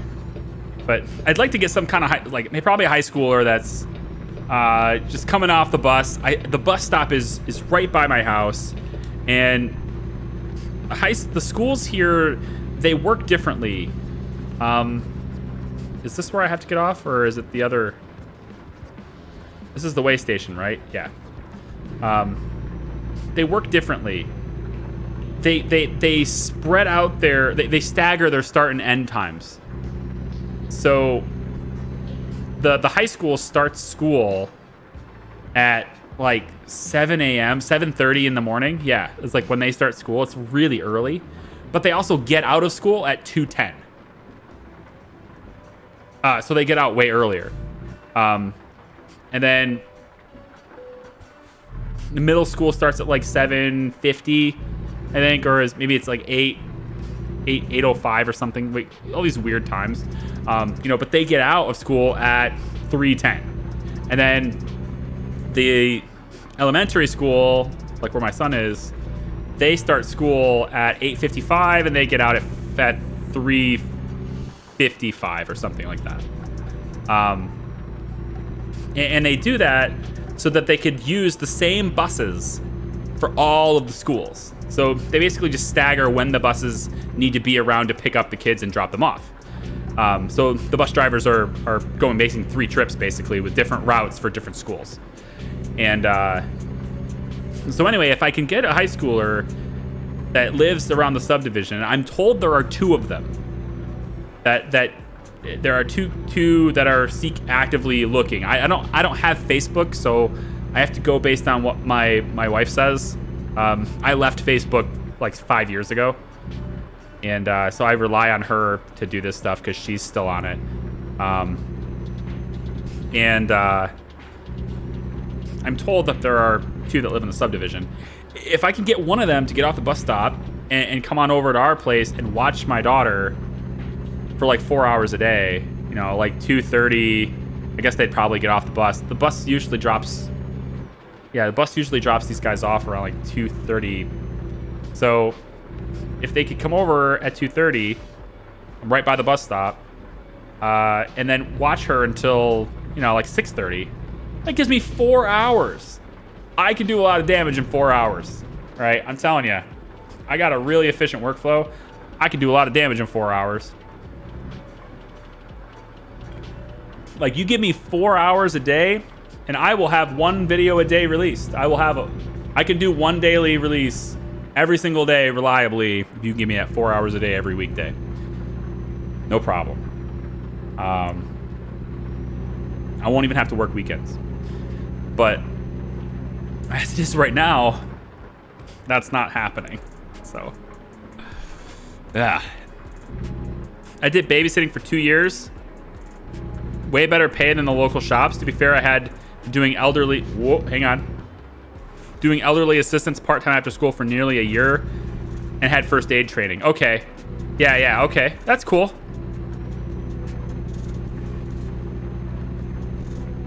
Yeah, somebody with first aid training. Wow.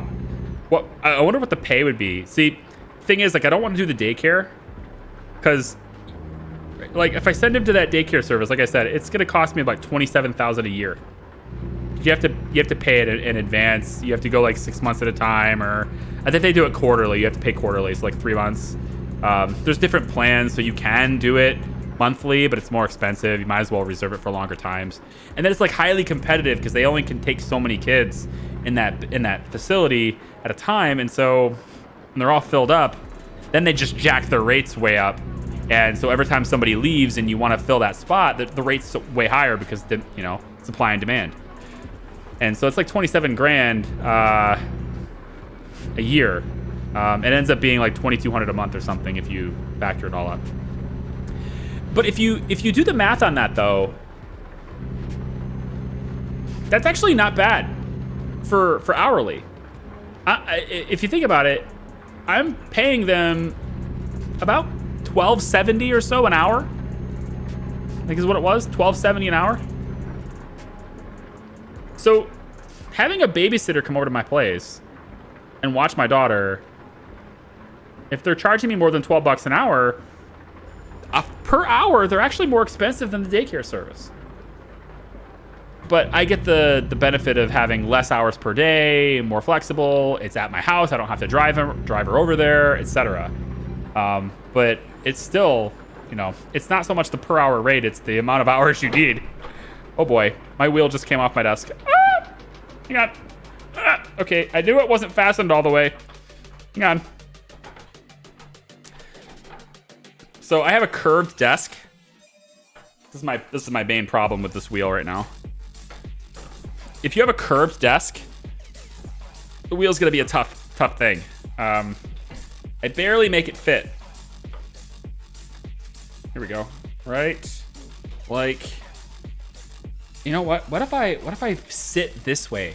Now I can see the chat better. I just have to look this direction. Like I have to look to the left slightly to see the game, but I actually get this. This is good. Curved desk was a great choice until you want to do a simulation game. Once you want to do like a wheel or sticks, then the curved desk is not a good idea. But I love this curved desk, man. I can sit and be surrounded by, I have desk on both sides of me, but I don't have to deal with that L-shaped nonsense. So I like that. If we paid a babysitter $15 an hour, that's about the going rate. Yeah, I mean, I'm prepared for that. If I have to pay her, $60 a day, so then I have to find a way, am I going to be able, this is the economics of it, right? This is the reason why ultimately I'm watching my daughter and we're not taking her to daycare. Is, can I make $60 a day making content from that time? Like, can I increase my income $60 a day that she's there with that income? The answer is no, I can't. But if I have her come, let's say like Monday, Wednesday, Friday, or maybe just Tuesday, Thursday, like 2 days a week, right? Let's say 2 days a week, $120 a week, right? We're still looking at almost $500 a month. So a quarter of what the daycare is charging me, and I only get, 8 hours a week. At least it would let me keep my channel alive. I don't know. But I also have to look at it this way, right? And this is what I always tell myself whenever we go into any type of like financial decision. My wife and I are always on the same page with these types of things, which is pretty nice. She'll get an idea, she'll pitch it. I'll get an idea, I'll pitch it. And there's one undeniable fact that everyone, kids, pay attention to this. It's gonna blow your mind. If all you adults know this, but kids, it's gonna blow your mind. You ready for this? If you increase your income by $1, you only get to keep 70 cents. If you save $1, you get to keep $1. So, in other words, I keep 100% of what I save. So, if I'm gonna pay $60 a month to get extra work time, I need to make like $80 to offset that, right? Because taxes. So I'm thinking like, okay, by not spending 27 grand this year on daycare services, it's as if I made 35 grand more money this year. I can live with that. I can live with that. Because I keep 100% of what I save.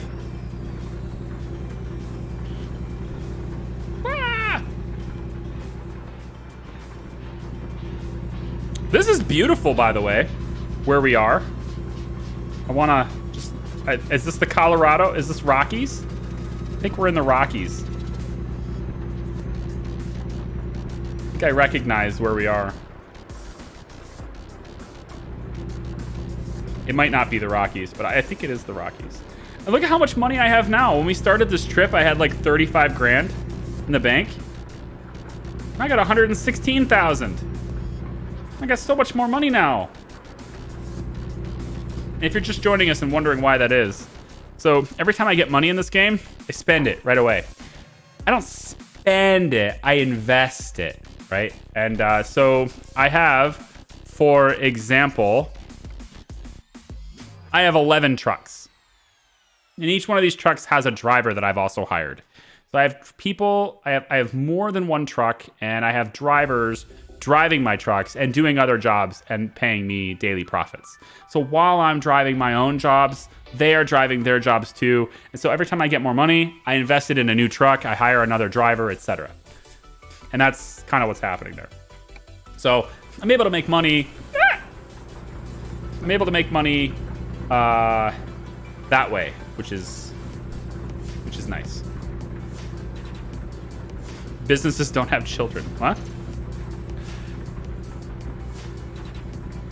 My ex-wife and I weren't on the same page with financial issues or much else, go figure.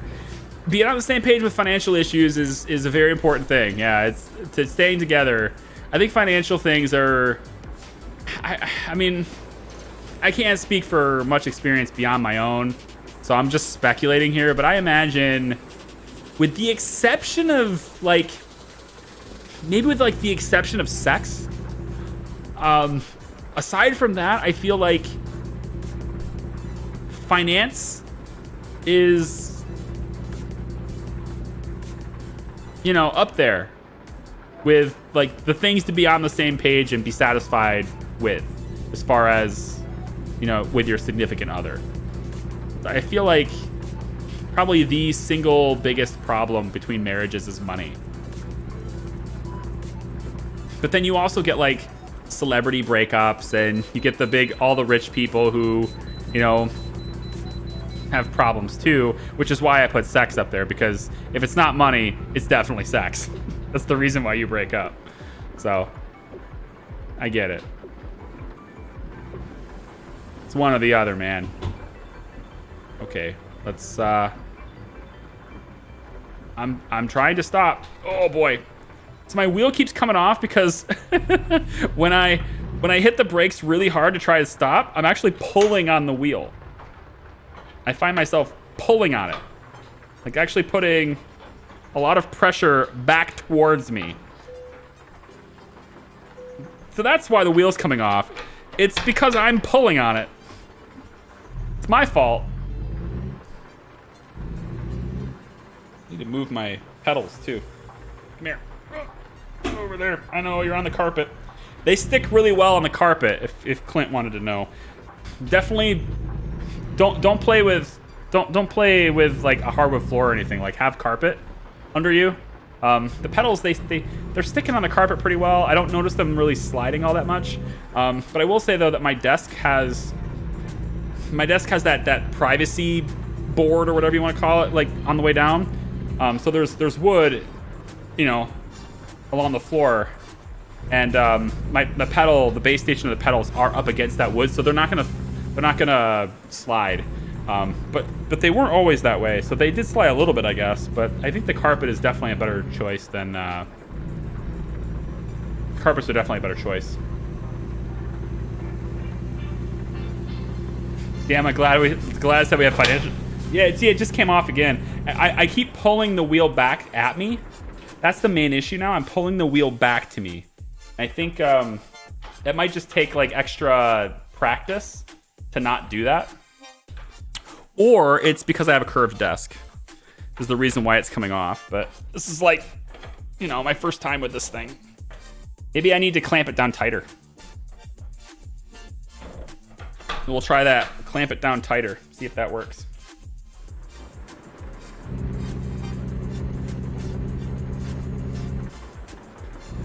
My whole house is hardwood. I could try to buy a welcome mat, I guess. Yeah, I mean, if you have like a throw rug or like a rug, you know, like my whole basement is hardwood too. But because I record, I need better acoustics, and so I have a carpet underneath me, like on the rugs. I have a big rug carpet where my desk and my chair is. So I would say probably anything that's you'd want it to be obviously have some weight and stay, because there's no point in putting a welcome mat down if the welcome mat is gonna slide, you know. So maybe some sticky tape. You know that tape that they use to keep rugs in their place? Put that under your pedals. That would work. Or you can get one of those. I almost did this. You can get one of those base stations. They have them on eBay. They're like a rack almost, and you could just, if they got feet on them or wheels with casters that you can lock, and you just put the pedal and the wheels and stuff. They even have little trays that come out. You can put your shifter on there too if you're gonna get one of those. There are paddle shifters on the wheel, so you don't need the shifter. You can just shift with these. And I guess if you're playing a racing game like a Formula 1 game, this is probably more realistic, because Formula 1 racers would have paddle shifters anyway. So that kind of thing. So you probably don't need the stick. For a game like this, I just have it on real automatic as a setting, so I can manually shift it to neutral and reverse, but the game is just handling automatic gears for me. But I can use the paddle shifters in this game if I want to. I just choose not to. But I would definitely say like the curved desk is going to be a challenge, and so that's interesting. I'm actually playing a little bit off center with the wheel, just because of where my camera's located. My desk is not really set up. My stream and my desk is not really set up for, for streaming with a wheel. But if I wanted to center myself up to the wheel, that might help too. I guess centering myself to the wheel. So I would have to move myself to be like this. Then move the pedals to be like this. Yeah. There we go. So now I'm centered to the wheel, but now when I go to game, I have to look like this. But at least I get the chat more in front of me, so I suppose that's where I need to be. The biggest problem with marriage is monogamy. My wife would disagree with you. For me, I'll just... No comment.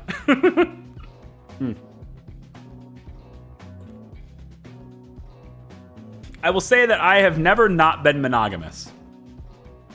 All through growing up, dating and everything. I've never not been monogamous. So I don't inherently have a problem with it. But I think I mostly was that way just because of like social norms. You know? I don't particularly think there's inherently a problem with multiple partners. I don't particularly have a problem with it. But it's just never been something that's for me. I don't think anything badly about other people who have them. In fact, I mean, if one of my friends told me that was the case and they were both mutual and everybody knew about it, I'd probably give them a big old high five. You know? As long as it wasn't like an infidelity situation and like they were all 3 or 4 or however many there are, they're all in agreement with it, I'd just give them a high five at that point.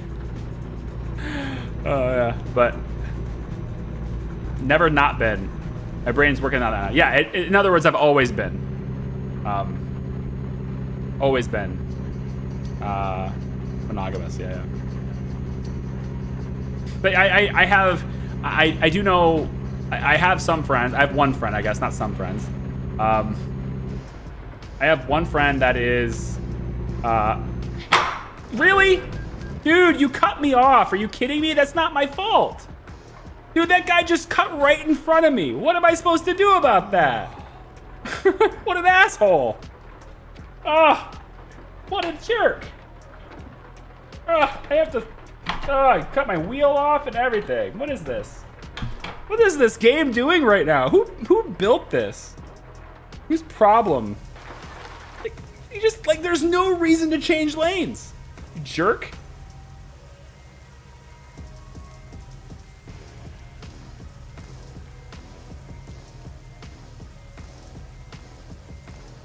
What a jerk.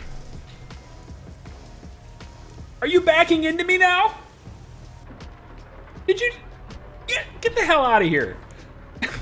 A jerk. I'm not in Texas yet. Welcome to Texas. I'm not in Texas.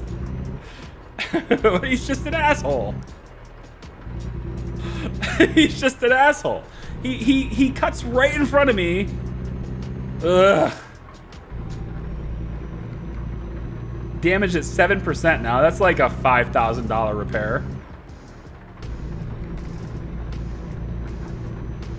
Payload's probably damaged.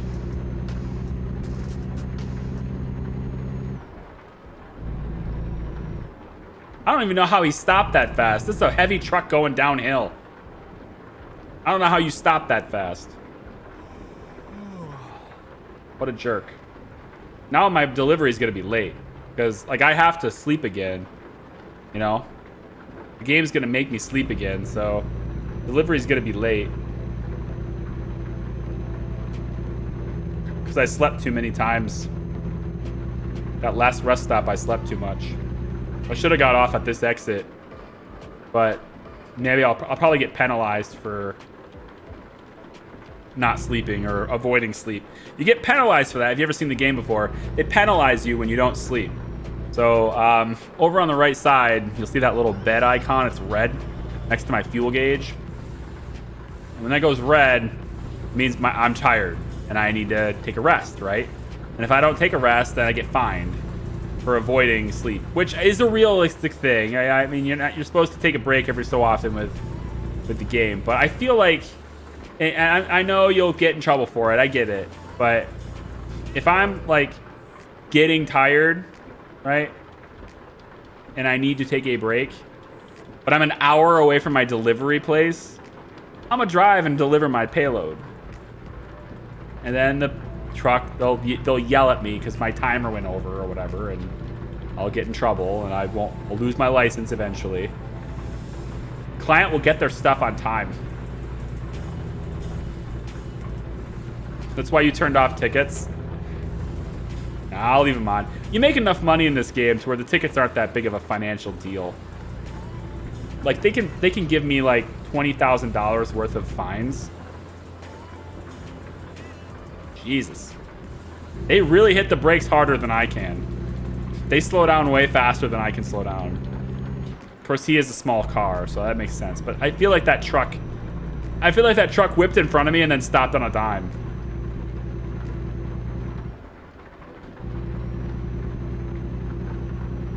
Recently drove from Omaha to San Antonio straight through about 16 hours. Only wanted to commit murder about 6 times on the return trip.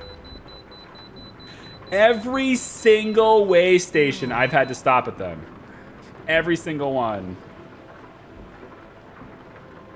I haven't gotten to skip any of them yet. Ugh.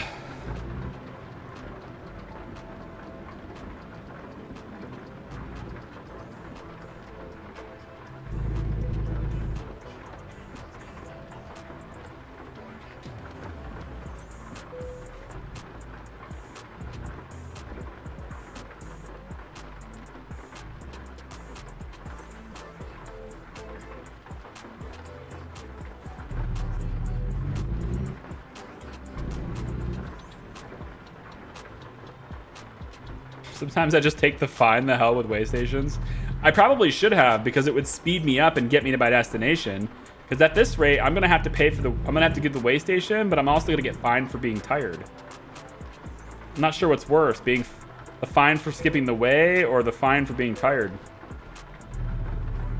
Either way, I'm gonna get fined, so. But like I said, the fines aren't really that consequential in this game. Because you make so much money anyway. Especially once you get to the point where I am, where you have like a dozen other trucks that are driving for you. Then money's not really that big of an issue. Now I just play it because it's a cool hangout game. I actually worry that Star Citizen isn't, though. Like I said, I was going to try that tomorrow. Right? That's not really going to be a good hangout game, though, I don't feel. Because everything is going to be very new. This game works because nothing's really all that new. I know how to do it. Right? I don't have to learn anything or experience anything new. I just drive on the highway and talk with you fine folks. And that's it. But I feel like Star Citizen would make me... I'm going to be paying attention and learning and really just diving into the game, which maybe that's okay, but I don't know if it's a real good hangout game. I think Elite Dangerous would be a better hangout game just because I'm more familiar with it. You know? Mining in an anaconda while chatting is pretty chill. That's pretty chill. Exploring, it's pretty chill. Totally different environment, way different atmosphere, but yeah.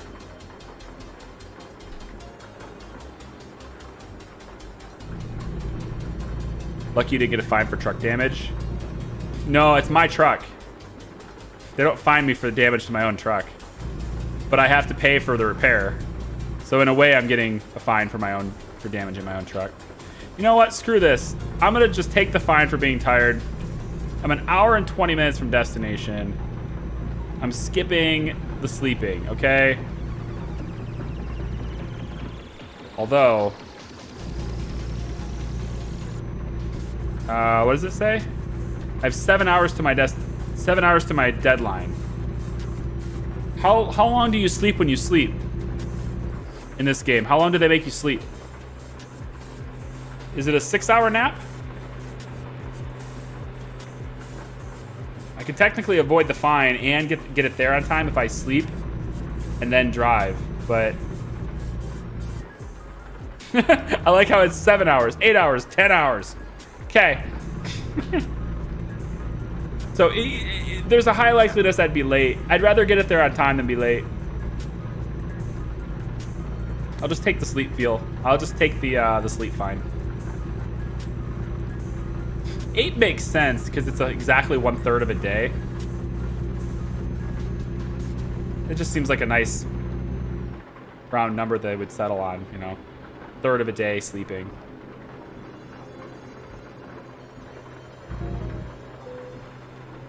You should find a place to rest. You are getting tired. I know. And I'm okay with that, because I'm 49 minutes from destination.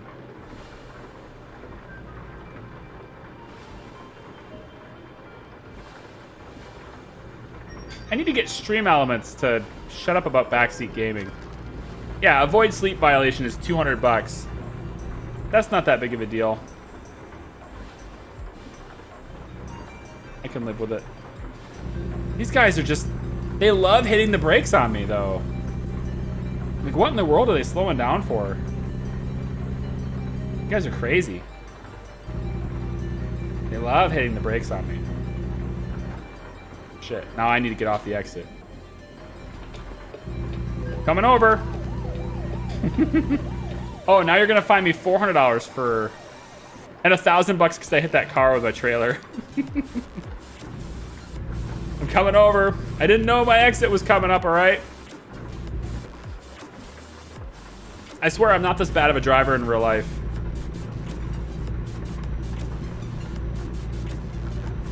If I was, I wouldn't be here. I wouldn't be alive. Testing your reaction time? Yeah, you're brake checking a semi-truck. You gotta be a special kind of stupid to do that.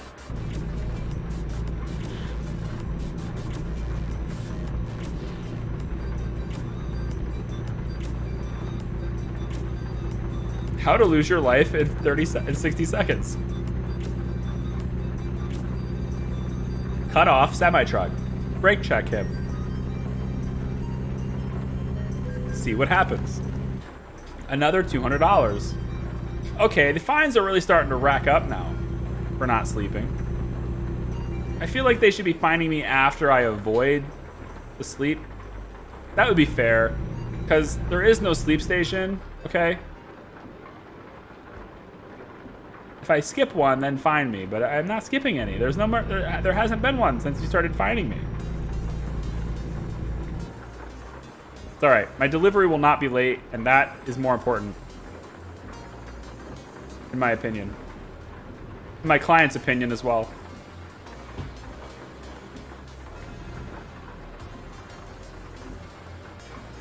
This will be the first time trying to park a trailer in the right spot with a wheel.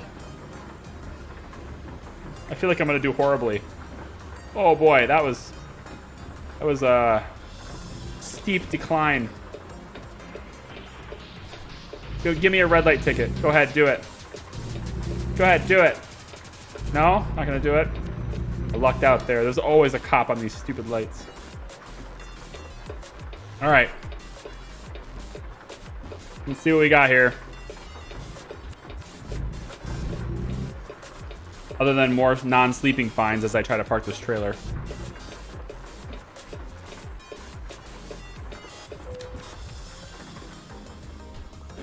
All right, where do you need it? Oh my God. Whatever. I mean, I probably should do this one because I'm gonna get fined for sleeping like 3 times while I try to park that.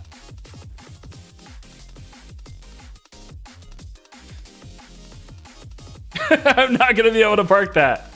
I'm gonna go for it. I don't think I've ever not gone for it, so I'm gonna go for it. I'm gonna get fined for not sleeping the entire time while I'm trying to park this thing. So every fine that happens from this point on is because I decided to go for it.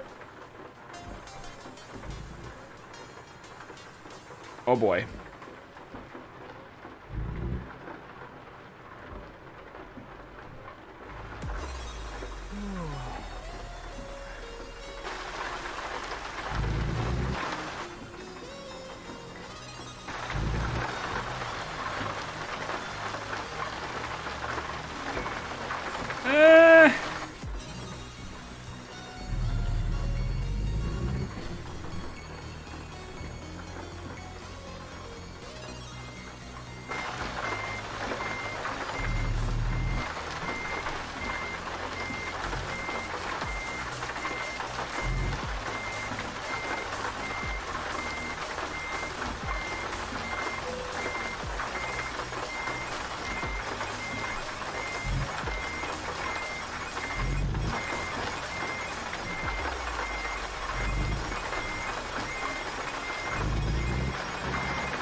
Come on, give it to me.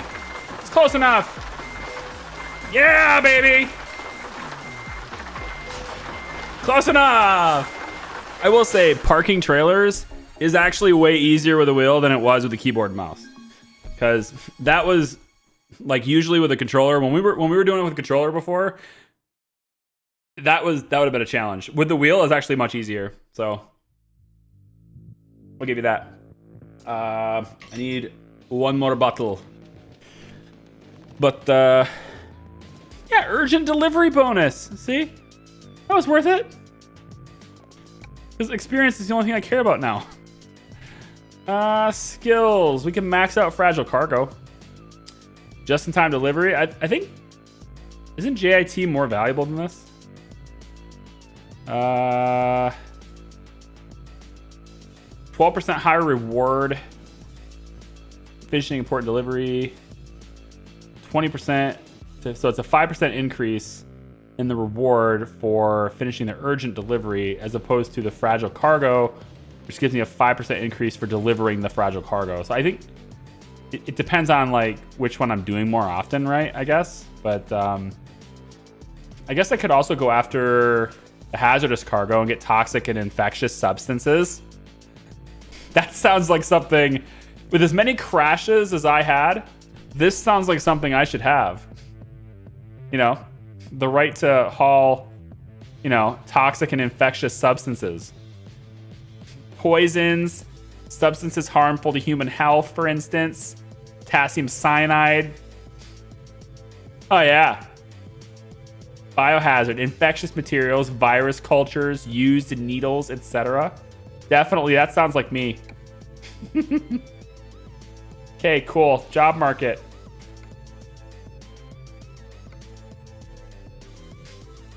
What's going on? Show me price. Yeah. Oh, goodness. Hello. Oh, stop. This way. Yep, like this. Price.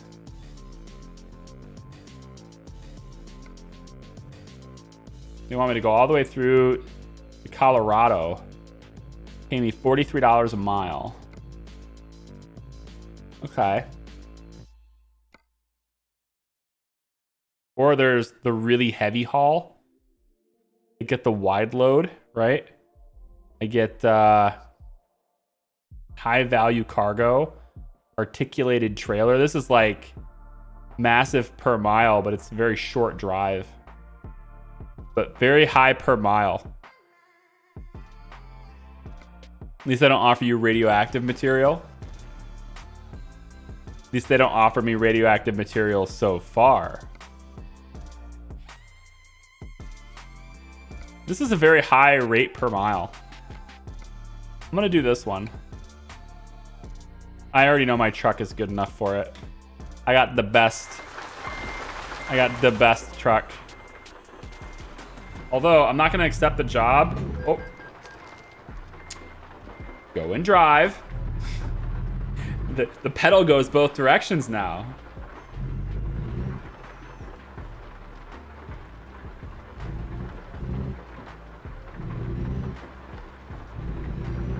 I need to go to sleep first, and then I'll accept the contract.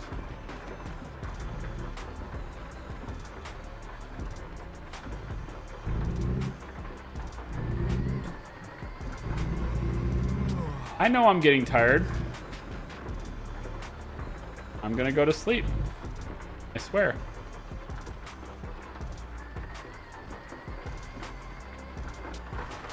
Is that not the highway?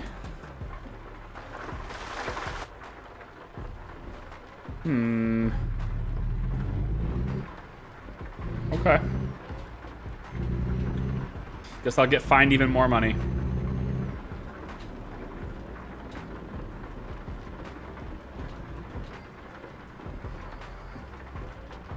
I think I do need the brakes to be a bit more sensitive.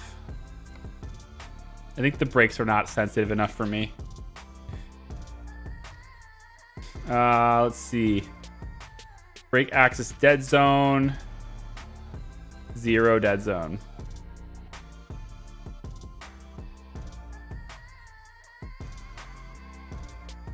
Wow, you gotta really push it to get it maxed out, though. Whew. Okay, good. Clutch is pretty easy because it doesn't have any resistance. Gas pedal is super easy, but the brake, you gotta push it real hard. Okay. That's fine. No dead zone, though. That's probably what it was. I have a dead zone in my brake. Yeah. So just go no dead zone. Okay. Not the sensitivity setting.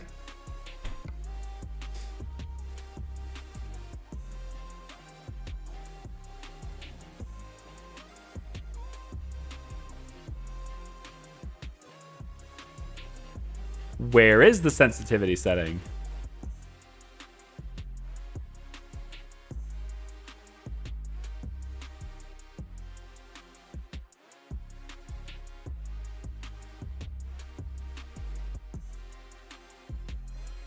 Seems fine. I think we're gonna be braking intensity. Here it is. I'll just turn that up a little bit. Okay.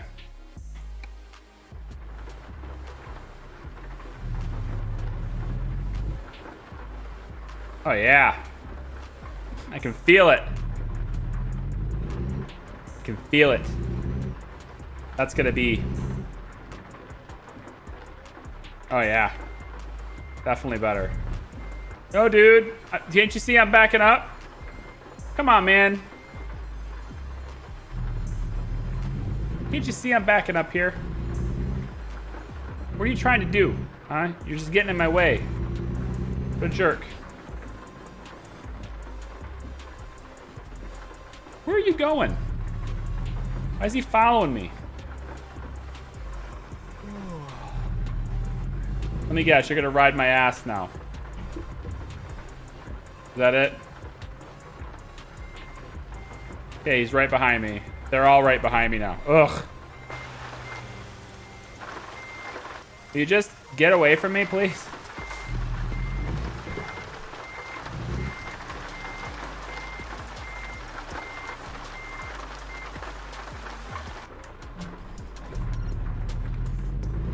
Okay.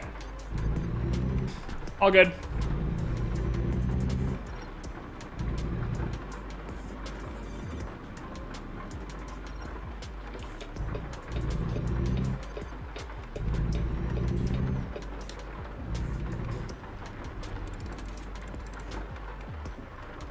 That's better. Yeah, that's better. Braking wise, that's better. Feels like it's a little bit more effective than it was.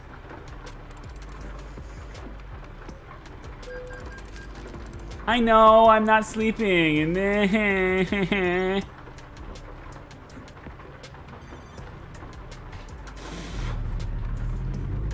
also kind of wish the wheel was up a little higher.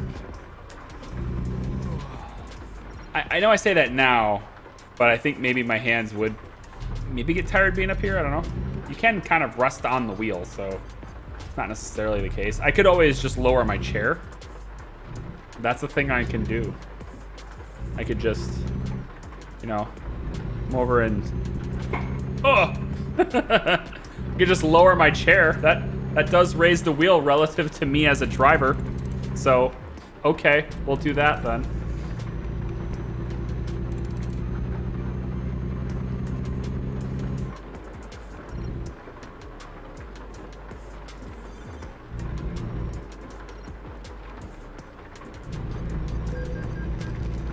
You're avoiding sleeping. I still wish you could just pull over and sleep. I mean, I've got a sleeper cab. You know? I got a big... my truck. I could totally sleep in my truck. I'm gonna sleep in my truck anyway. But the game doesn't let you sleep just anywhere. You can't just pull off in a parking lot and sleep. You can only sleep in designated sleeping areas.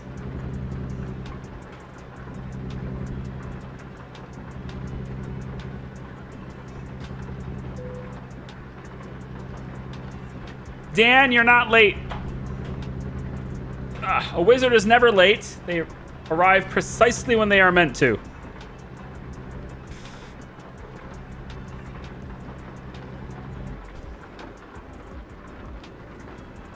right, I need to go. Hello. Hello, car that's behind me. Please pass me so I don't have to hit you. Thank you.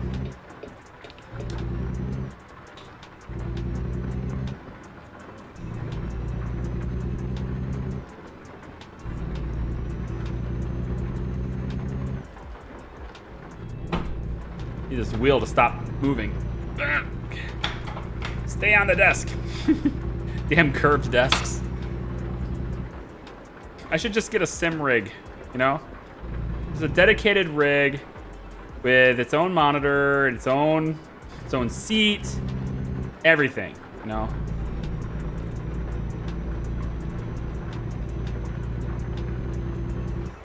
Then I don't have to deal with curved desk phenomenon, you know? I just get one of those, you know, beefy sim rigs that all those other YouTubers have.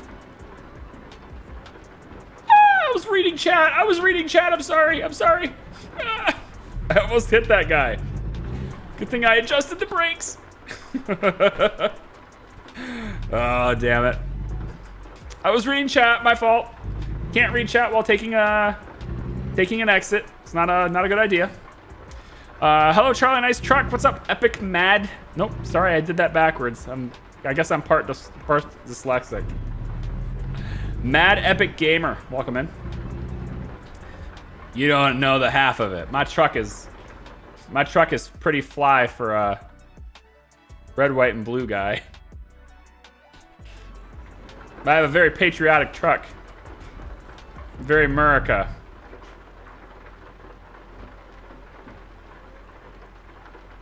Put some thin rubber between the clamps and the desk. Works like a treat. I'll take that under advisement.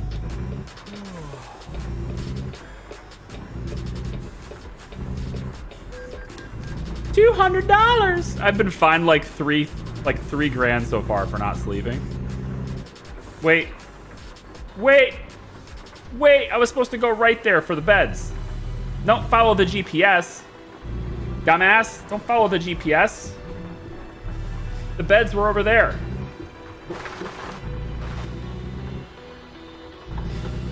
You dummy dumpkins. The GPS is... Oh, shit. Oh, boy. I'm going into oncoming... Yeah. Okay, for starters, the game accelerated me. I was not going that fast at all. The game accelerated me during that doze off, which was bullshit. So, that's not even fair. They decided to make me go a lot faster than I was already going.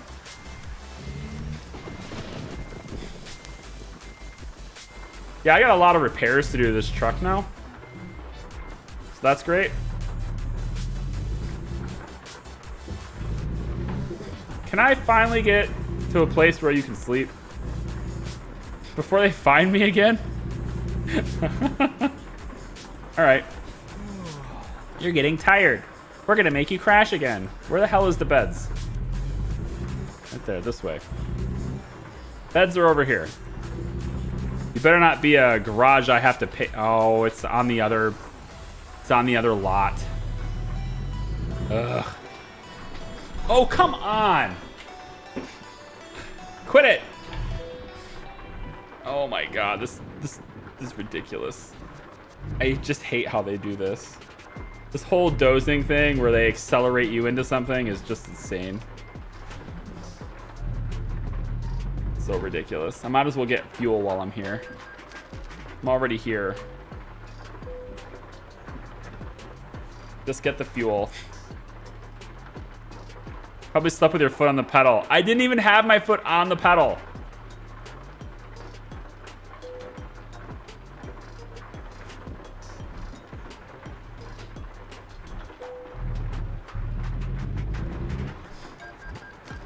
Where the hell is the beds? I bet you I have to buy this garage to sleep here. And I bet you that garage costs more than 200 grand. I hate how they do sleeping in this game. It's the worst. Ugh. you have to pay for this? Oh, come on! Stop! Stop it! I'm right here! I'm trying to sleep, you're just not letting me.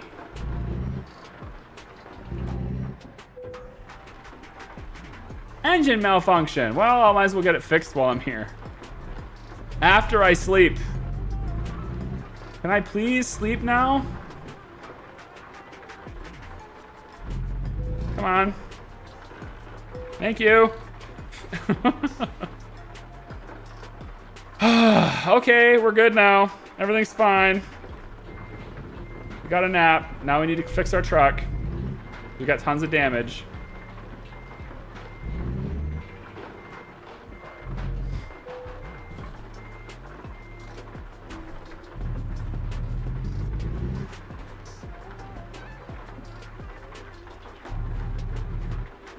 All right, what's it gonna cost me? What's it gonna cost me? Oh, what is it? That's not it.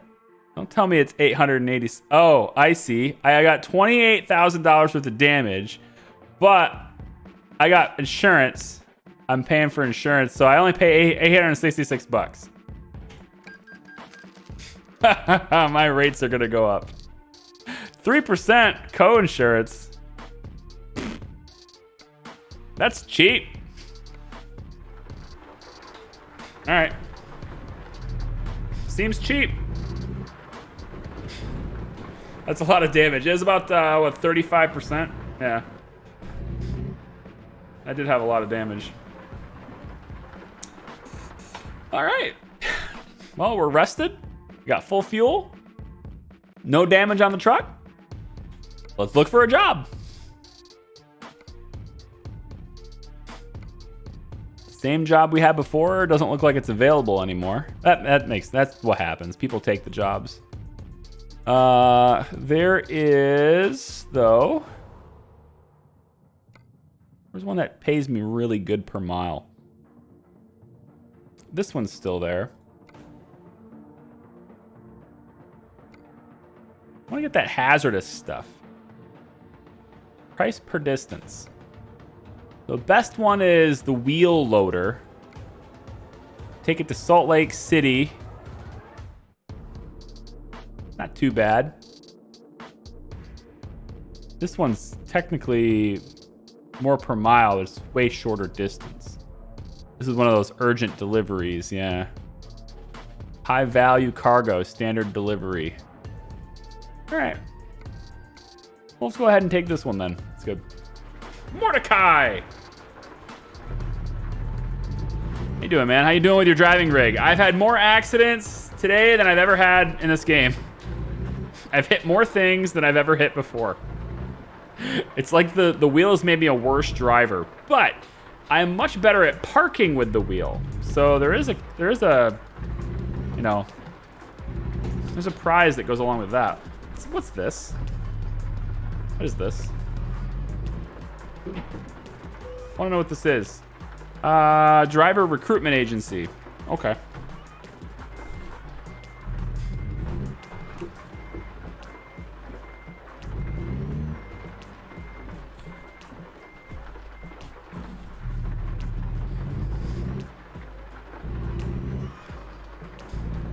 Sweet. So yeah, it takes some getting used to. You'd think it'd be like, you know, you'd be instantly good with the wheel because it's a wheel and you're used to driving with a wheel. Most people are used to driving with a wheel. And yeah, you know, but the thing is, like, you can't feel the truck, right? So you got to look at a number on a screen to know how fast you're going. You can't feel what's happening with the vehicle. It's how it sways and the brakes. You know, you don't have that feeling, so your timings are a little weird and they're off. And, you know, with the keyboard, you know, I hit the button and I'm instantly at 100% brake. With this, I gotta really push hard on the brake pedal to brake. So, it's a little different, but it's all good. It's all right.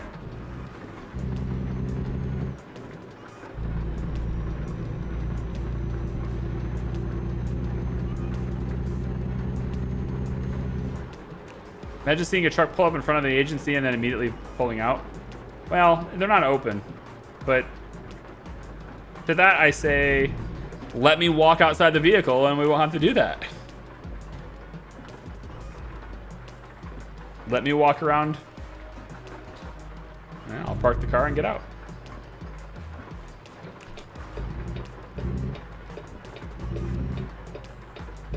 I think this game would also get a lot easier with eye tracking, because I don't have to take my, I mean, it's not that big of a deal to take my hand off the wheel and use the mouse to look around, but eye tracking would make this, I think, just a little bit, like my wheel is rumbling right now because of the dirt road. Kind of fun. The rumble is kind of fun. It's like my old, it's like holding a Mad Catz controller from back in the day. You guys remember the Mad Catz? Are they still a thing? Does that company still exist? Is it over there? I think it's this way and then left. VR truck simulator. I have a VR headset. I guess I could have VR'd this. I don't know how I was gonna read chat with that though. That's my one concern with VR. I have an HP HP headset behind me, but like I said, I don't know about like interacting with chat. Seems like that'd be hard to do.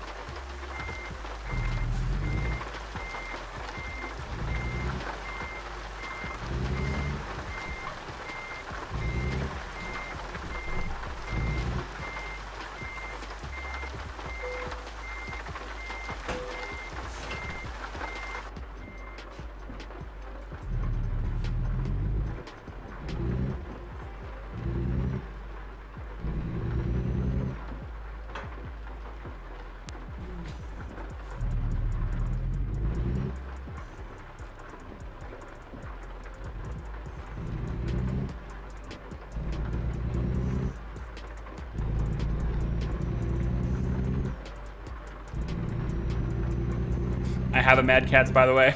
There you go.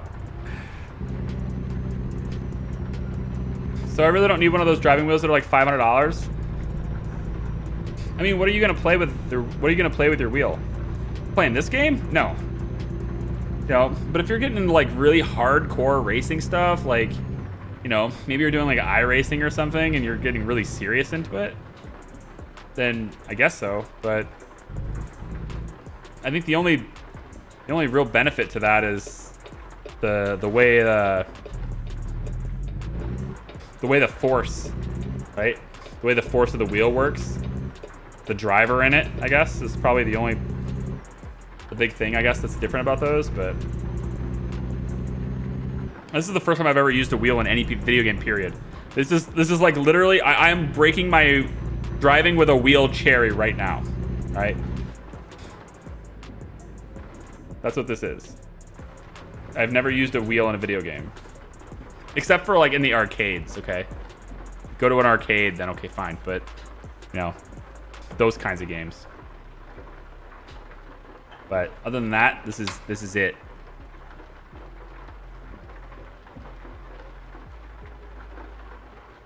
Sim racing? Yeah. So like things like iRacing and I don't know what other games there are, like, you know, that you would use for that. I think if I was playing a racing game, I'd probably go like F1, Forza, Gran Turismo. I'm familiar with Gran Turismo pretty extensively from my PlayStation 2 days, when I was growing up with my PlayStation 2.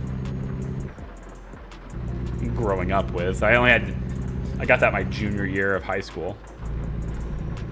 It was brand spanking new. We were like, whoa. What a new console. What a huge improvement from the PlayStation 1. It's a big improvement. Personally, I think I still had nothing on the Dreamcast. The Dreamcast was the shit. I don't care what anyone says. Dreamcast, was the best console at the time. Definitely. Nah, personally, my favorite console when I was growing up was the Nintendo 64. The controller was so different. Nintendo's always been so innovative. They're always looking for, like, the innovative user experience. Graphics come second, but like the user experience and how they interact with the game is more important. And like that Nintendo 64 controller was just so weird. It's like I have to hold it in the middle with the joystick, and then, you know, you got the D-pad over there, but nobody ever uses it because you have to take your hand completely off the controller to reach it. It was awesome though. I love the 64, man. Oh God, now I got the vibes. I would love to just like, can we do a nostalgic playthrough? Can we take a trip down memory lane with emulators and just, I want to play Ocarina of Time, you know? Get some Donkey Kong 64. That was my jam for a little while. I also had Diddy Kong Racing. I don't know if you guys have ever heard of that. It's like little planes. You guys would fly around places, courses, stuff. That was good. Obviously, Mario Kart, always a classic. But I kind of want to play Ocarina of Time now. That was so good. I haven't played any of the modern Zeldas. Because I haven't had a Nintendo since... what was the last Nintendo console I owned? I think the last console I owned was a Nintendo 64. I did quite a bit of GameCube. Got those tiny little discs though. That was never gonna work. You guys, that was never gonna work, okay? Tiny little discs. Always gotta do things different, Nintendo. GameCube was cool, don't get me wrong. That was cool. I never owned one, but man, I played the hell out of Smash Brothers with it. Oh man, Smash Brothers, Brawl. I probably have 1,000 hours in that with my friend Andrew, going through high school. Man, that was like a twice a week over at his house thing. Pizza and Smash Bros. It's great.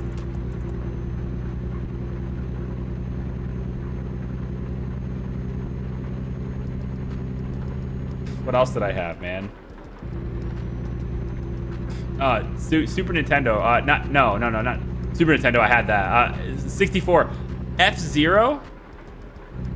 Really like innovative racing game for its time. It just did things very differently than a lot of other racing games in its day. F-Zero was great. Throwback games, Gran Turismo games, and PS1 and 2. I had Gran Turismo 4, Gran Turismo 5 A-Spec, which was interesting because that was the first time in Gran Turismo where you could kind of, like, you had endurance races, and you could, I don't know if it was the first time I saw it anyway. You had endurance races, but you could sit back and let the game play for you. So there were certain races where, like, you could enter a car into that race. It was going to make a lot of money, right? Endurance races, they always made so much money if you win because they're super long races. They're like 8-12-hour races, and that's real time. If the race would be going on, there was 24-hour races, and they would go on for 24 hours, like an actual 24 hours for one race. But what you could do is you just enter a car into that race that for some reason was allowed to be in it, and it was way above all the other cars in this class. And all you had to do is put super hard tires on that really fast car, and then tell the driver to take it easy so that he didn't like crash and, you know, get himself disqualified or whatever, get himself trapped. But you just tell the driver to take it easy, put super hard tires on there, and then just let the car go. Then go to school. Come home, check on it. Yep, he's 4 laps ahead of everybody. Okay. Go to bed. Wake up the next morning, and you got $250,000. Cool. And the game will just let you do it again? Oh, great. Here you go. Just farm money without even playing the game. You could. Obviously not the fun way to play, but I do remember I did do an 8-hour endurance race. I did that myself. I did one myself.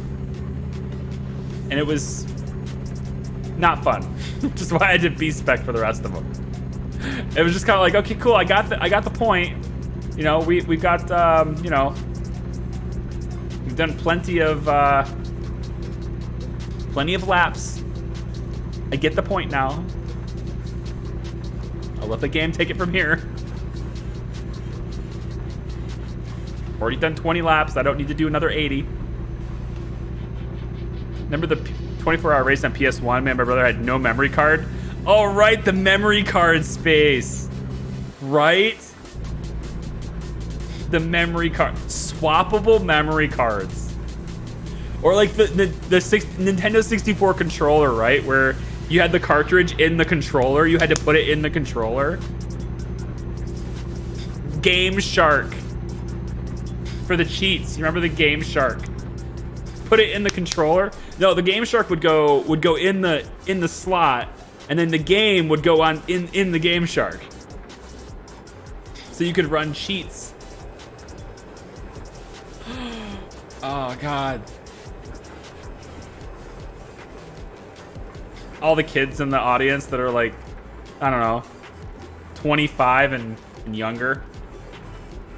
You're probably like, what? What is he talking about? Remember Game Genie? Yes. Yep.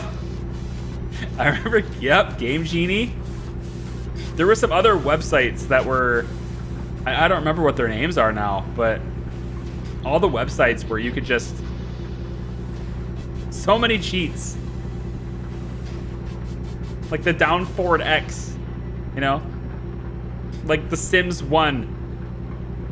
You just type Rosebud. And you get that thing on copy paste and just over and over and over and over and over again. Oh god, is that still do they still do that in the Sims? The more modern Sims, do they still do Rosebud and stuff, or they got cheats and stuff for those kinds of things? AZ cheats? That if you say the names, I'll recognize them.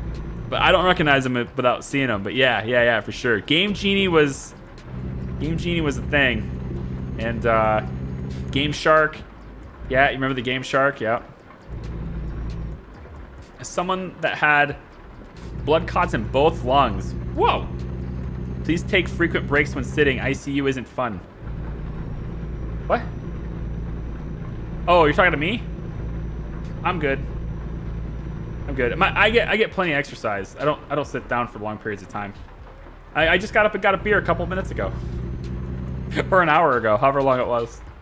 God, it's almost 11 o'clock already.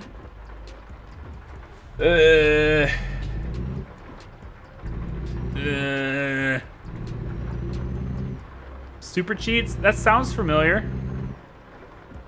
It's also a pretty generic name. But it does sound familiar. So it could have been one.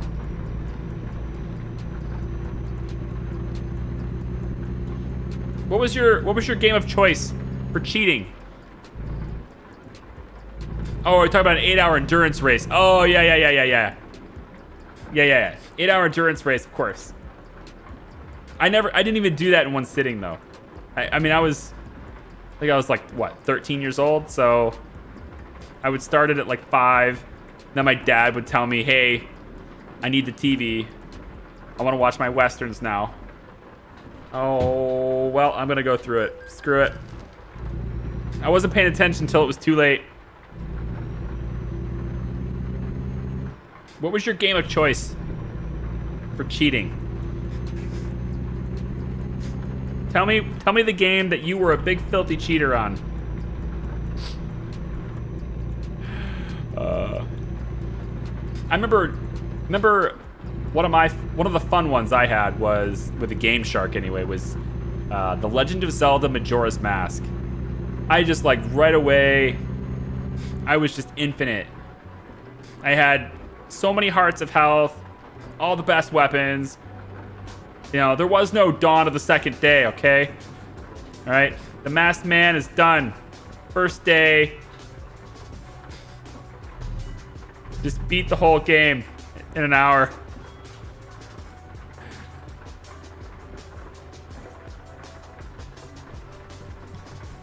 Killer Instinct. I never played that one. What was that one about? Oh, I had another one. Like, okay, so James Bond, right? GoldenEye. I mean, that's probably one of the best first-person shooters of all time, right? In its day. Obviously, there's really good ones right now, but in its day, GoldenEye was like S tier, right? Everybody loved GoldenEye. I just turned left on a red. I feel good about that. Everybody loved GoldenEye, but then another game came along. Oh, I thought that was my... That's just the music. Yeah, I thought that was my blinker. That click-click sound. It's part of the song. GoldenEye is super good, but then there was another game that came along that I actually enjoyed more than GoldenEye. And who can name which one that is? Who can name it? There's another game that came out very similar to GoldenEye and it's in the way things worked and the way things played. Same console, everything, but it just, for some reason, it hit me better and I liked it better.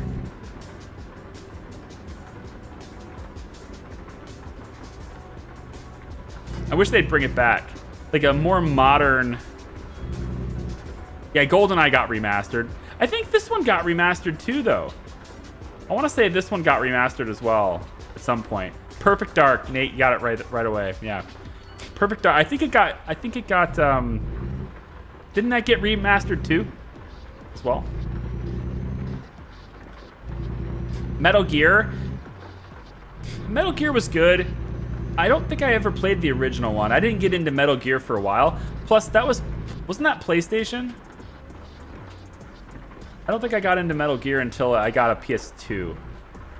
And by then, it was like Metal Gear 3 or something. I think it's the first one I did. Perfect Dark was a whole nother class of its own, too. It's pretty good. These games were always so great with multiplayer. Just killing your friends in split screen. Don't look at my screen! Don't look at my half! You're cheating, you're looking at my half! Don't look at my half! I always wished I could hook it up to 2 televisions at once. Play it back to back so we didn't see each other's screen. No. It's like, he's cheating. He knew where I was because he looked at my screen.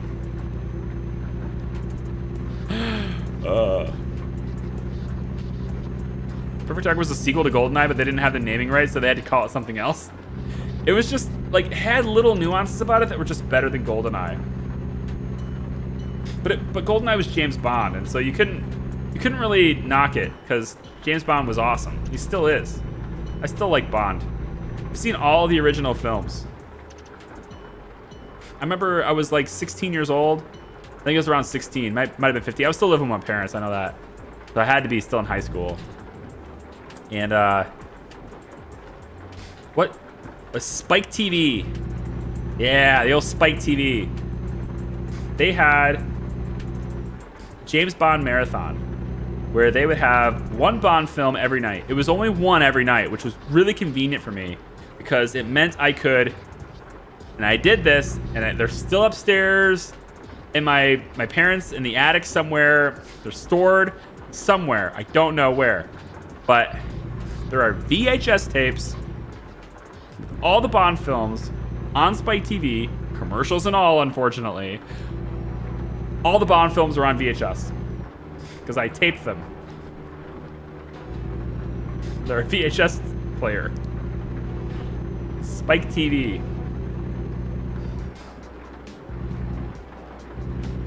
You cheated a lot in Twisted Metal. There you go. There was another game very similar to Twisted Metal. It is motorcycles.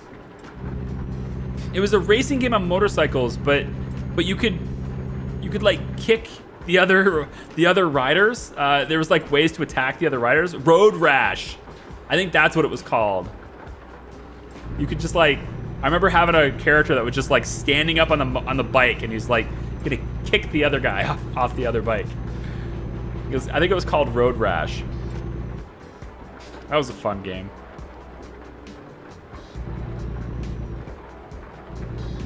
Don't look at my screen was the perfect excuse to lose. Yeah, you could only beat me because you were looking at my screen, you cheater. Yeah, I played that. Another Excite Bike 64 was a lot of fun. It was especially fun for me because my brother and I had dirt bikes. We had like dirt bike motorcycles that my dad. We had like 40 acres of land. Just it's all swampy woods land. You can't, unless you're gonna try and hunt in it, and there's barely any animals to hunt. Unless you're gonna try to hunt in it, it's kind of worthless land. But my dad likes it because he wants to live out in the middle of nowhere. He grew up in the city, and he grew up in town. And in his day, that town was like 900 people population. That was considered populated for him. So he didn't want to live in town, so he got himself 40 acres of land way out in the middle of nowhere. And that's where I grew up, way out in the middle of nowhere. And 40 acres. But the benefit of having that, though, is that you could make trails through those woods. And lots of, like, jumps. And we had a whole big, like, motocross-style course out in the front of this wooded area where it was cleared. The clearing was. He had, you know, dump trucks worth of sand and stuff brought in to make a dirt track for us, which was really awesome. So we had dirt bikes at the time, and we would actually ride them. But when it comes time to like after school or something, my brother and I would race each other with Excite Bike 64. That was really fun.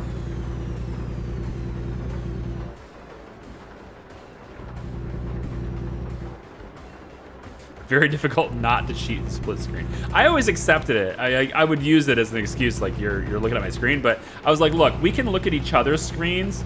So we would just establish that the rules are that there is no rule against looking at your opponent's screen. And so as long as I can look at yours and you can look at mine, it's even. You're not cheating. So, you know, use the tools you have at your disposal, which in this case is your opponent's perspective.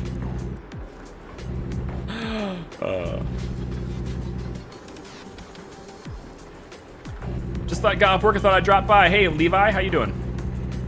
We're talking about nostalgic video game experiences. We've gone all the way back to the 64 so far. I haven't gone into Super Nintendo or anything like that. Although the first video game, I mean, aside from Mario and Duck Hunt, not even Super Mario. It was just Mario and Duck Hunt. They had a combined game, like Duck Hunt. If you're too young for this, is literally the game was. I still know the music in my head. If I heard the sound, I'd be like, "That's Duck Hunt." But it's just like this, you know, you're out in this 2D pixely environment, and then like these ducks would just, you know, fly up in the air, and you have to shoot them.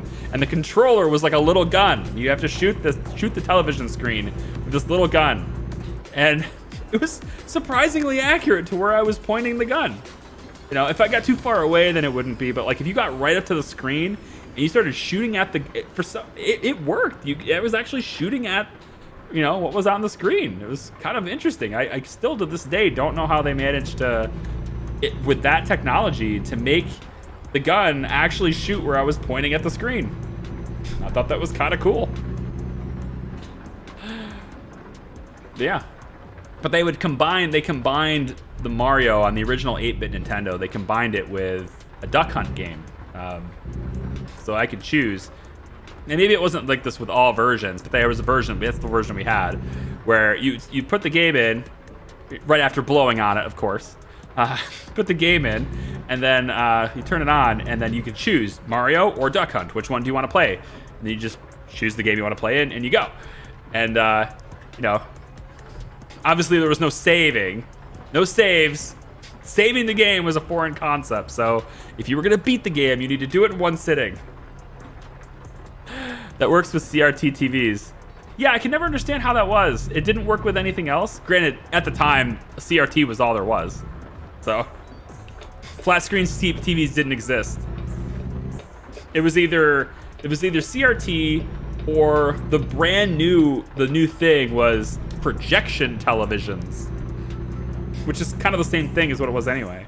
But big TVs with these projectors behind them, built into them. Gigantic behemoth of televisions.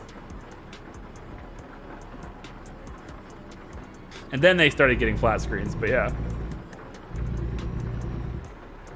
My nostalgia, my 64, The Legend of Zelda. Yeah. I was just talking about that a little earlier, Levi. Like I was saying, I really want to play Ocarina of Time again. And I was also talking about how with the Game Shark, Majora's Mask was my Game Shark game. I get to just, sorry, Skull Kid, you don't get this anymore. I got the Fierce Deities mask in half a day. What are you gonna do about it? You're gone. You're gone. My Game Shark says I'm the Fierce Deity now. You're no match for me.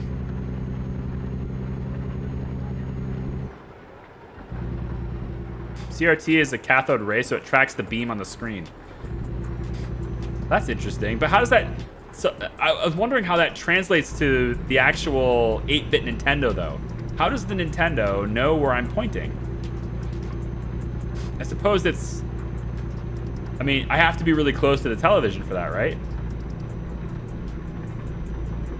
That translation of putting the input from the gun, I pointed at a television screen, it translates that input into the game and is represented by a shot in a split second as I pull the trigger. I think that's pretty innovative for that time. You know? That's a pretty sweet innovation for that time period. Within 10 feet? Oh, okay. So I was much closer than I needed to be. How many of you were like right on the glass? You just put the gun right on the glass. Like, I'm shooting the stupid thing. It's right here. I know I hit that. I know I hit it. Don't tell me I didn't hit it. I hit it.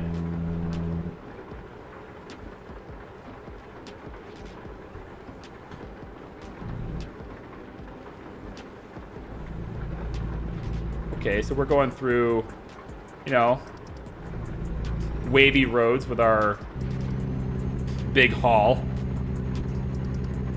Fun times. In case you're wondering what we're hauling today, it's just some big equipment. That's all.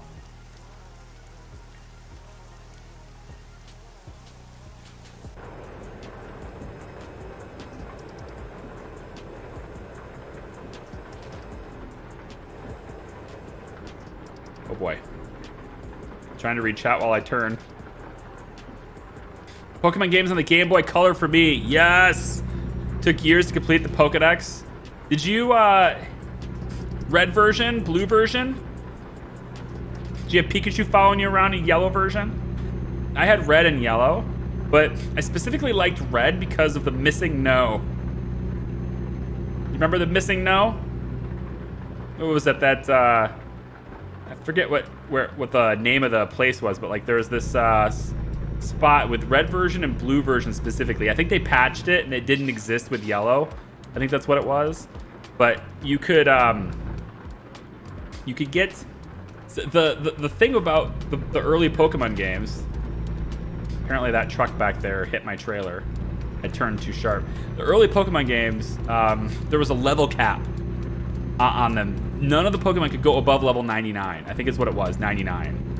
So you just couldn't go over, you know, into 100. But there was this, it's like 3/4-ish of the way through the game, maybe like 80% or so way through the game, this region that you were in, and I forget what the name of the region was, there was this beach along the waterline, and if you walked up and down this beach, because everybody did it, right? You had those random encounters, so you would just farm, you know, to try to get your stuff stronger for the next boss. But if you walked up and down this beach, this area, I think it was a walk. It might have been the boat that you had to use, but up and down, you would eventually run into the missing no. It's just like this glitchy thing that would happen. And this process was like a way to get, you could capture Pokemon with, you could capture Pokemon that were well over level 100, like 140, 150, right? But you had to capture them, and then that was it. You couldn't change them at all, because if you ever gave them rare candy to try to level them up anymore, they would demote themselves down to 99. So you could get them and you could use them like any other Pokemon, but you couldn't do anything with them. But it was nice as a trade, because you could, you know, trade your friends with the link cable. You ever trade friends with the link cable? The days before Bluetooth and connecting over the internet and, you know, wireless stuff was a thing. You had the Game Boys could connect with the link cable and you could trade or battle your friends. Nintendo, man, they're just, no matter how far back you go, Nintendo is like the most innovative game console, like game company. Like, there's just so many cool innovations that have come from them. And like, you know, they don't get the prize for, you know, realistic visuals and all that, but every other part of gaming that's not related to, you know, graphics, pretty much every other part of games, the parts that really matter, God, they do such a good job with them. Just really just testing things out. Testing out new ideas and how games are played. It's always been very cool. PlayStation had a link cable? They did? For what? Or a console? You could play Doom 1v1? Well, that's interesting. So you had to bring the PlayStation... You need to have two consoles in the room and play that way? I know you could do that with like LAN parties and stuff, or we had like big like tournaments and stuff way back in the day. I used to go to a youth group at a local church. A lot of my friends were there, and it was cool to go there and hang out, and just like they had game nights and all sorts of stuff like that. So I'd go there and hang out with them, and they had this big room that had, I think, like 8 televisions, and they had 8 consoles in there. You could, you know, play 8 different games at a time, but they also had the hardware required to hook them up, and maybe that's what that was. I don't remember it very well, but maybe that's what that was.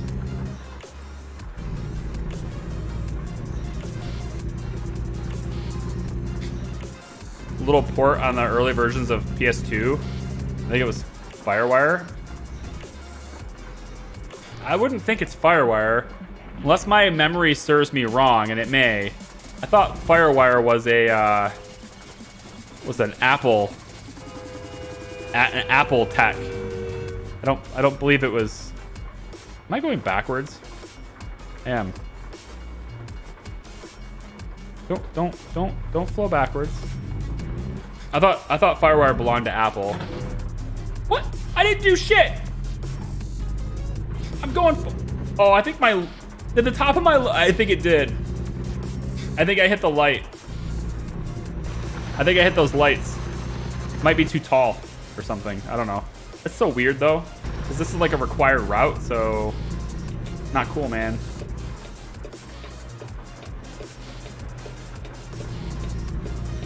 Look, I used my blinker before I merged that time. Aren't you proud of me? I don't normally do that. I made an exception that time.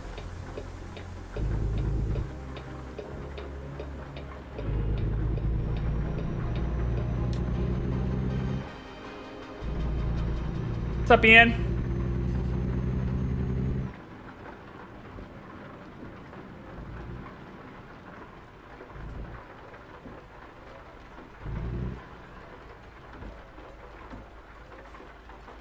Probably should just hold the brake if I'm not gonna go. I'm supposed to turn, actually. I'll turn on red. Wanna give me a ticket? Wanna fight about it?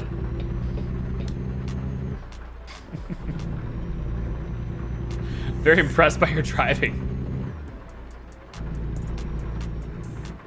almost have your sarcasm. Speaking of sarcasm, YouTube has a new feature. I don't know why this is speaking of sarcasm. YouTube has a new feature that will allow me to reply to comments on videos with a short, like the YouTube Shorts, you know, the TikTok style videos.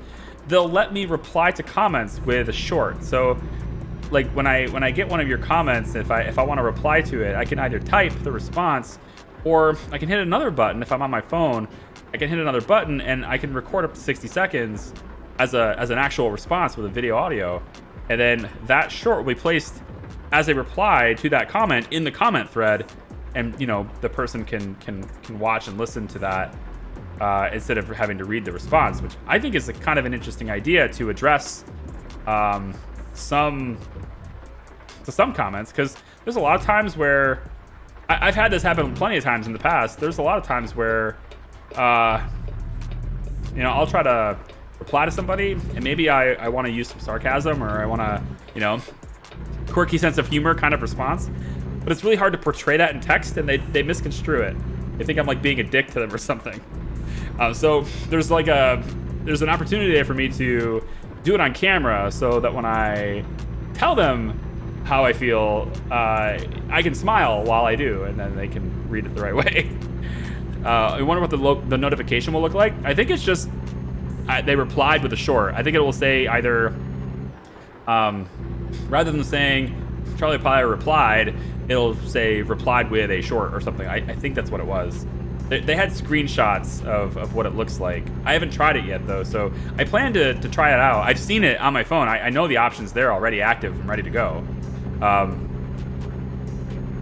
And I'm able to do that as the creator of the video that the comment is under. So and then the cool thing about that is if I can turn it into an opportunity for, you know, replying to it in some fashion that's interesting, it's possible that short gets distribution like other shorts do, and that short directly references the parent video that it was under. So it's possible that brings traffic to the original video as well. So that's kind of interesting. They're bringing a lot of tools. I as much as I love it, like they're bringing tools to YouTube that I think are really cool, and you could use this in a really creative way. I don't know if anyone will do this, but what I would do, right, is I would say that what I would do is, like, let's say I'm playing a game that's clippable, right?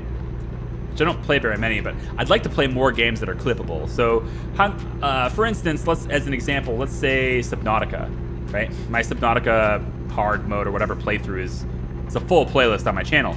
But let's say that there's a particularly funny moment or whatever, like maybe I get a jump scare or something, and it's you know, funny, whatever, and it's a moment that would normally be clipped, like Twitch clips, you know. What I could do is I could take that moment and I could comment under the video that's like, you know, best moment or something, right? And it would just be like, the video is there, people can watch it, and then my pinned comment is the best moment, and then I could reply with a short to my best moment and then use that moment of clip in there. And what would happen then is that clip of gameplay is independent all by itself, could get distribution like shorts do. Shorts are just all the rage right now. It's like, I've even started watching them. First I was like avoiding them, and now it's like they're all over my homepage, and I, every once in a while, just tap one to see what it is. I can't even stop doing it now. But I've never had an interest in creating shorts. It's just never been the type of content that I was interested in making.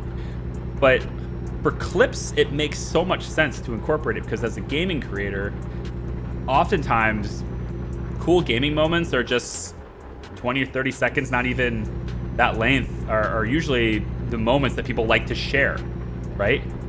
Are just 20 or 30 seconds at a time, and you can clip any stream. I mean, there's already a clip button underneath this stream even, you know?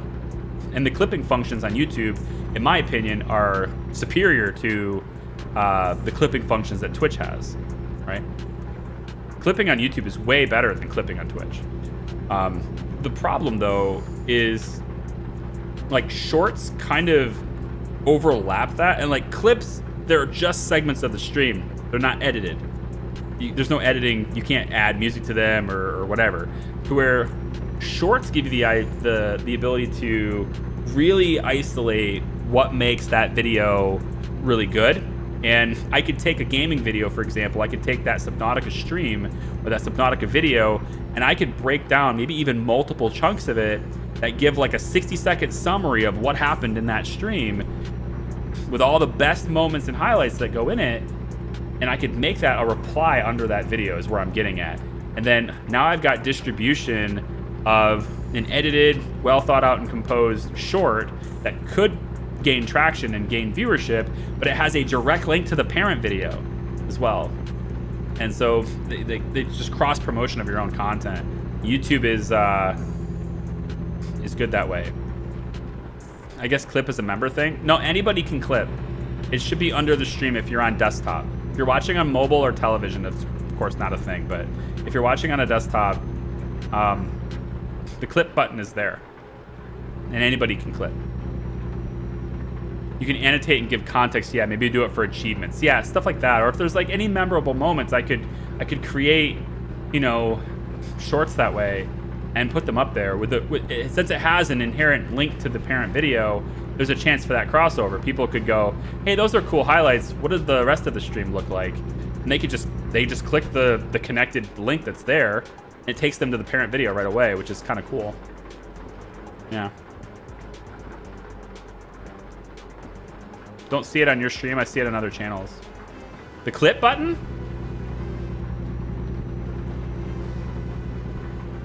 I don't know how you don't see it. I had it before my break. I had it before I took a break. Are you sure? Oh God, everything is so big. What did you do, Katie Cat? What did you make me do? Should have a clip button there. Oh God, everything is so big. There's a clip button. It's right next to share. It's right there. It's right between share and save. I don't believe it's a member-only feature. It should be everybody. If you're on desktop, maybe you're not looking at. Maybe it's like, I don't know, Chrome or something, but it's above the chat. Yeah. It's below the video player, I should say. Yeah, but that clipping experience on YouTube is way better than it is on Twitch. Not just in how you clip, but the purposes of clips. Because clips, they reference the parent, so they provide viewership and a connection to the parent stream. But I just like the experience of clipping better. I think the UX and UI is just better that way. Plus, with that clip going like that, when you share it and everything, it has a meaning and connection to the main content. Clips on Twitch, they just die. You know, if you don't spread them around, clips are they just go into this forgotten area and they just die.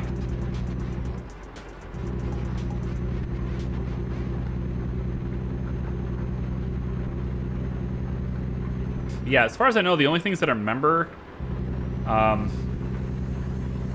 I've been pretty transparent about it, but I know I'm not doing very well with giving members their benefits right now. I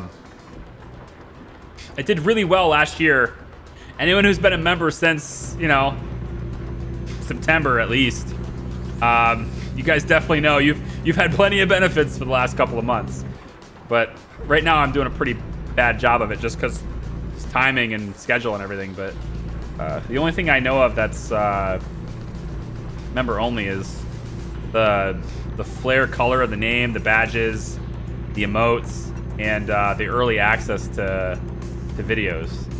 Which, again, that last one's gonna be tough to deliver this year. Benefit never happened. Chicken, don't lie to them. Don't you have track IR? You talking about the eye tracking thing? No. I just set this up. Like, I just got the wheel put in, so this is the first time I've ever used a wheel in a video game aside from going to the arcade.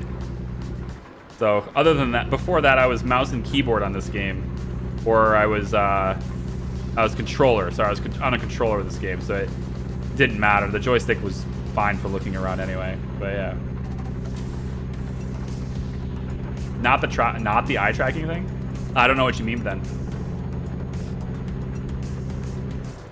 Since I don't know what you mean, the answer is probably no. They probably don't have it.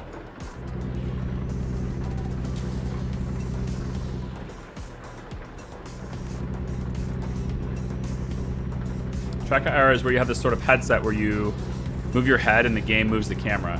Yeah, eye tracking is the same thing. Yeah, I know what you mean. Yeah, it's the same thing. No, I don't have that set up. It uses your webcam to do that, doesn't it? There's not like a separate piece of hardware for that. I don't. Either way, I know what you're talking about. I think I was just calling it the wrong thing probably, but I don't have that set up now. So for now, I'm gonna reach over and use my mouse. That's how I'm gonna do it for now. I don't play this enough to invest that way, but yeah. Oh, it's a different piece of hardware. Yeah, I'm not gonna use that then. Yeah. Like I said, I don't play this enough to invest in it.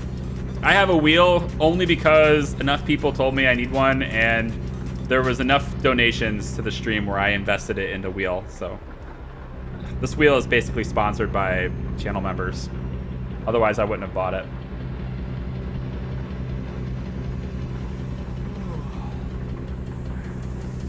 Would love to do a convoy with me? I doubt you would. I'm pretty bad. Like this guy right here. Ah, slam the brakes. Jesus. I'm gonna be watching chat, so I'll probably rear end you because I won't be paying attention enough.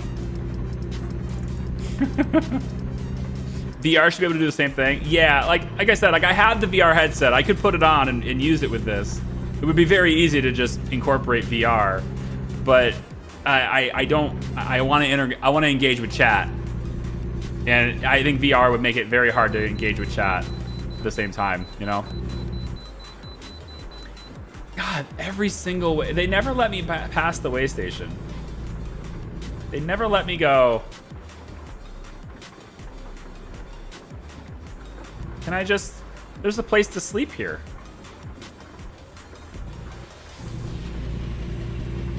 Can I sleep before I weigh? I would like to do that, actually. Can I just sleep right here? Will you let me do that? Is this a good spot? It looks like it is. It is indeed. Whew. Listen, man, I'm running on a Mac for my Steam games, and the worst thing I play is a mouse and keyboard. Oh, well, see, there you go. Well, like again, you're probably going to be better than me if you're going with convoys. I don't think I've ever done multiplayer in this ever. I'm not that high of a level. I don't know what level am I? I don't even know. 31. Maybe that is high. I don't know. 31. Yeah. I'm doing okay. You know, I don't. But this is like level 31 after playing for, I don't know, like maybe 10 times a year for the last 4 years or something like that. So certainly not a regular game.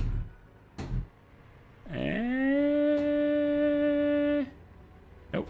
Come on. All right, can I go now? Actually, before I get going, let's go grab one more beer, and then that'll be the last one. One more, I'll be right back.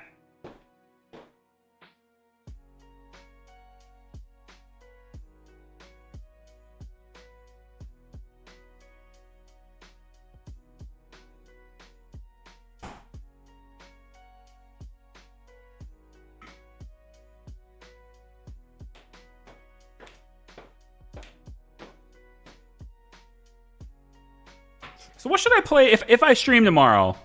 If I stream tomorrow, what should it be? Right? I'm trying to think about this. If I stream tomorrow, I don't know, like mining in Elite Dangerous seems pretty chill, right? We could hop back into Python and do that.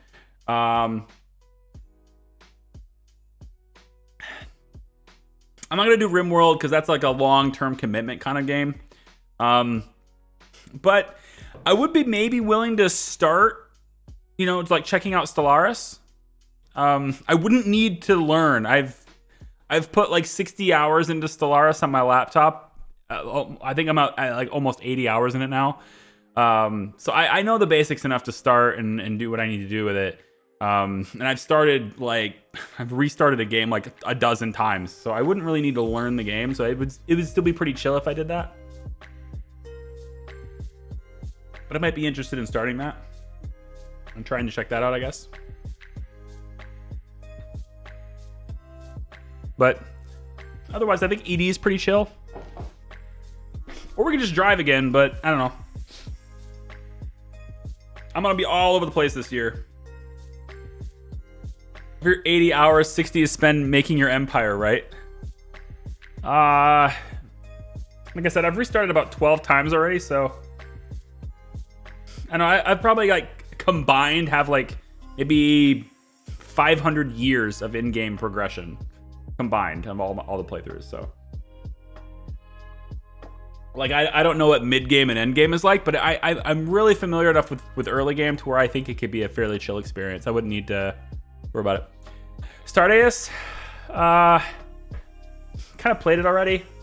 I know he's making rapid progression. What I'd actually like to play is The Last Starship. I was going to play that. But they went ahead and did a demo on Steam, which technically has less features than my playtest version does. I have the playtest alpha. And for some reason, they disabled the playtest while the demo is going. And I think it's because they want feedback on the demo, because the demo is, you know, they're trying to push things to early access and release that. But the playtest has really no different. So I don't know, it's a little weird, but I'll just wait for that to free up and maybe go early access, and then maybe when they get to Alpha 2, I think they'll do it at Alpha 2, and then I'll probably play it then.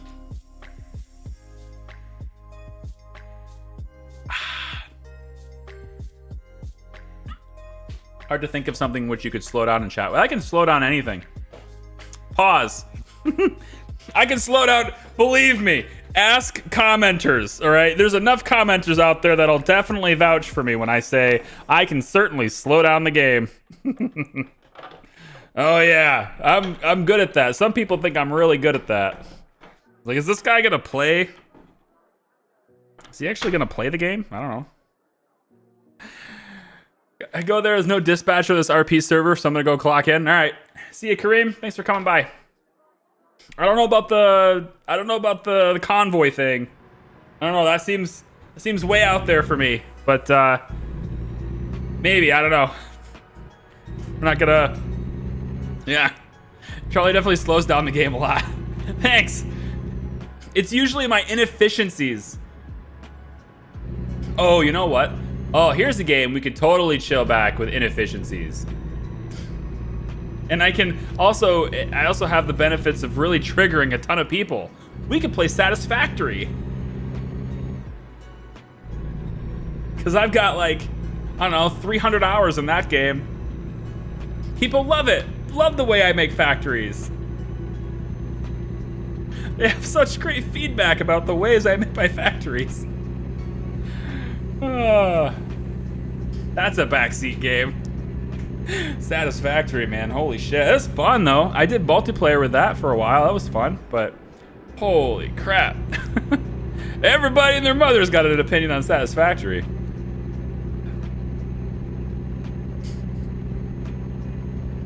Vamp Survivors is my most chill game at the moment. Vampire, I've heard of this.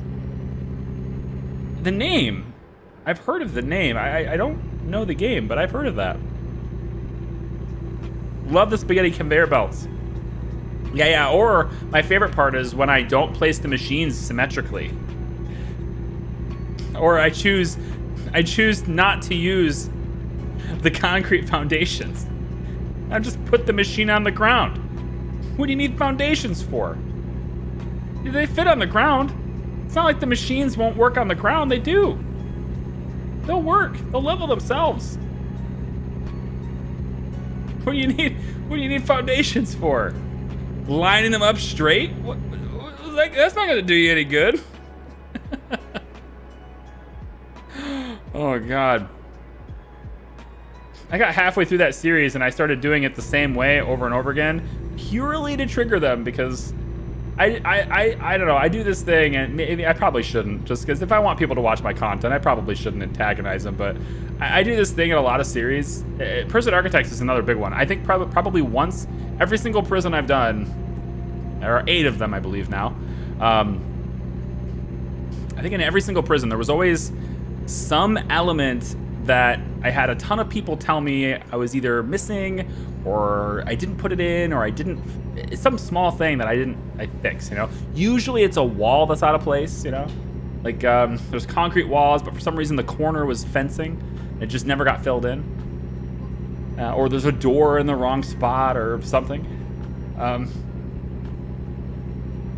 And like, enough people will persistently tell me about it to where I will intentionally ignore it for the remainder of the series. There's usually one thing where it's just sitting there still, and I never fixed it. Not because I didn't know it existed, because so many people bug me about it that I just decided that's gonna be a charming feature of this prison now.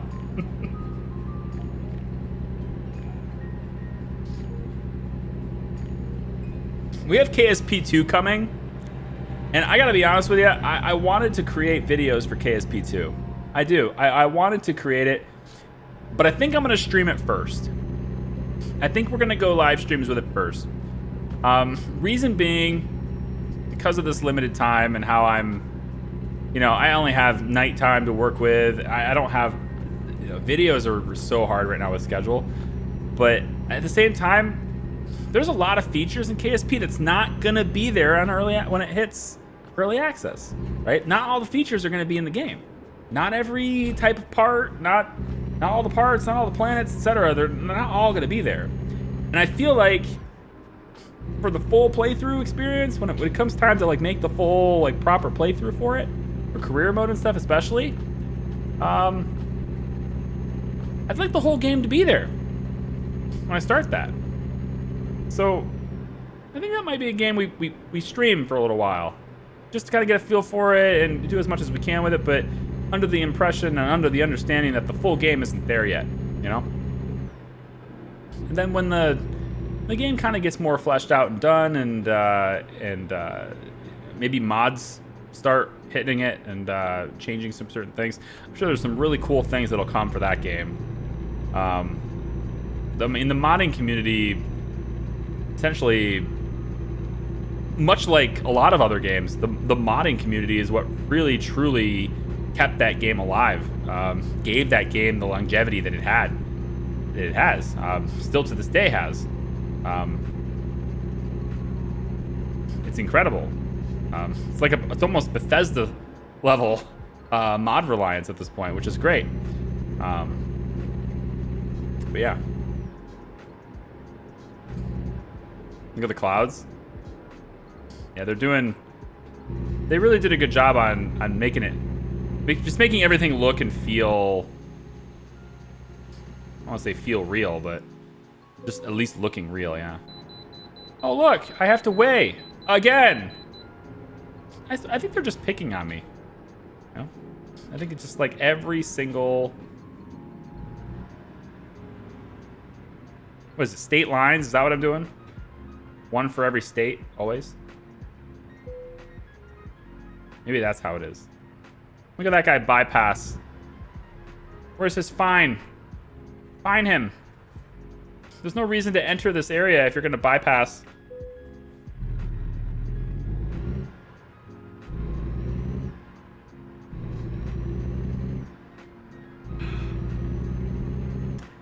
It's a roguelike with pickups like Binding of Isaac. I've heard of that too. I think I've seen it, but I don't know much about that one. Not quite as controversial. Binding of Isaac was controversial. Okay. Just joystick control and pickups? Okay. Huh. Yeah, never heard of that. There's a lot of games that were like really great stream games that lived a long time, that I never did anything with. Slay the Spire was one of those, if I remember correctly. Like a card game, right? Or it uses cards anyway. It was one of those games. I remember back when I played Gwent. A long time ago. Anybody remember me playing Gwent on the channel? I think those streams are still there. I don't think I've removed them. Those old live streams of Gwent are still there. Back when the game first came out. When it first became a separate game from The Witcher. A totally different game now, but I remember that game. What else did I stream for a long time? Chicken Nose RimWorld. That's the second most played game on Twitch for me. In the 6 years I was partnered on Twitch. Still am partnered, but I don't really stream there very often. I think about it though, you know? I think about what could I stream there, and I think I want to start playing Cyberpunk. I really want to live through that story, but I think that's gonna be on Twitch. YouTube has this thing right now. I don't know if they're gonna ever change their policies or what they're doing, but YouTube's got this thing right now where they're demonetizing all these channels that have violent games. And I can't think of any other way to classify Cyberpunk other than a violent game. Oh, good. So you're closed. I'm gonna have to take a detour. That's great. That's really great. That's perfect. Thank you. Thank you for that game. Thank you for this lovely detour. Totally unannounced detour. So I think if I do Cyberpunk, it's gonna be on Twitch because I don't want to deal with the whole demonetized violence thing. The only other way I could maybe get away with it on YouTube is if I had some kind of disclaimer at the beginning, because I think the violence trigger for YouTube is only during the first 30 seconds. I remember hearing that. Like, if your video has a bunch of violence in the first 30 seconds, then it's not advertiser friendly. Something like that, I think. So I don't think that'll be a problem for streams, because I usually chill and chat with people at the beginning anyway, so. Remember dropping in from RimWorld? Yeah. RimWorld is the second most streamed game on my Twitch. The first, by far, is XCOM. But yeah, Twitch was, and XCOM too is the same thing. It's violence, but not in the first 30 seconds. So I think and those ones are all fine. I don't think I've been I haven't been demonetized. A lot of channels are getting demonetized for violence, but I think just because of my niche, I don't, get city builders and stuff. I don't think that's my niche anymore. I've covered so many of them. I did a community post about this too. I said this year I'm not going to do maybe more selective with the games I play and not do a lot of cookie cutter stuff, right? There's so many city builders that they're just samesies, the same game we've played already, just a different skin. I'm not saying that the developers just reskinned another game, but I'm saying that the concept itself has been tried and drawn out and tried so much that incorporating elements that make sense in your game leads to having the same stuff that everybody else has natively anyway. I mean, how many different ways can you present a city builder in a post-apocalyptic world, or a city builder in a modern world like City Skylines or SimCity or whatever? How many different ways can you take surviving the aftermath, for example, right? Post-apocalyptic, lots of other, there's lots of cool mechanics in that. They introduced a map layer. It's pretty different than, say, Endzone, which has the same setting, but a very different implementation of it. Okay, cool. Those two games exist. We have Surviving Mars. Okay, so you're kind of the same thing. You have a lot of different systems in place, very different buildings, and it takes place on Mars. And then there's a whole bunch of mechanics that you can do with, going to asteroids. And okay, so all of these things are very different in and of themselves. And you've got a lot of diversity there. But as you keep going, as you keep spreading the different ways of doing them, we get to my channel, which has covered like 60 of these types of games, it's really hard to find things that are unique anymore. They're just like this one's like that one, right? And it's okay to have things that are inspired by, and there's okay to have things that are like other things. It's hard to do really original things anymore. It's like making, it's hard to do really original things. But I think I've done a lot of that. I've done a lot of cookie cutter stuff, not intentionally, just it's just that's the niche that works. That's the niche that people who subscribe to my channel have typically been interested in, because that's where the views are. Ixion was a great example of how you could take a city builder that really isn't all that remarkable. As far as a builder goes, it's really nothing special at all. It's very cookie cutter. But you can then make a story into it and give it breathtaking visuals, and you could really just like drive that up a notch, and it creates a unique presence around the genre, right? As far as the city builder goes, those mechanics are really nothing special at all. They're pretty mundane, honestly. But everything else around it was awesome, and that everything else is the reason why the game did well and it drew it in. So I'm a bit more selective in trying to find things that are, really different. Things that are cool. And maybe that comes from indie devs, or maybe that comes from AAA devs. I don't know, probably a mixture of the two. Not sure where in the world I'm supposed to park this thing. Is it in the back? Is it over there? I feel like I'm committing here with a really, really long trailer. That kind of a risky commitment here. It's gonna get awful tight back here. Is this where you want it? This is a junkyard, man.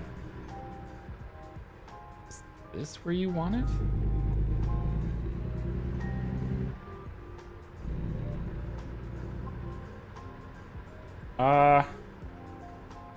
Nope, I don't think so. I think they want it on the other side of that concrete wall back there. Yeah, I'm in the yard now. I need to turn around. I'm in like the junkyard part, and I need to get back into the concrete part.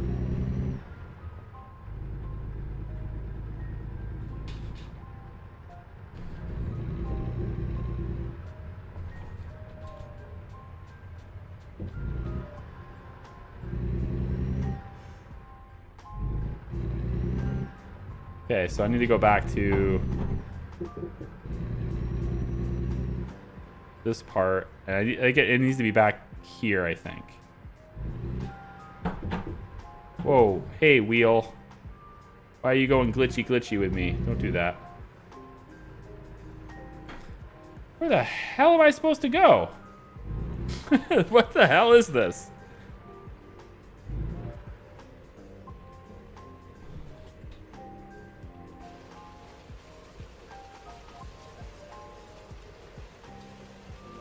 Okay, I see it. It's kind of... Okay, I think I see it. It's kind of hidden. I don't appreciate that, but I can make it work.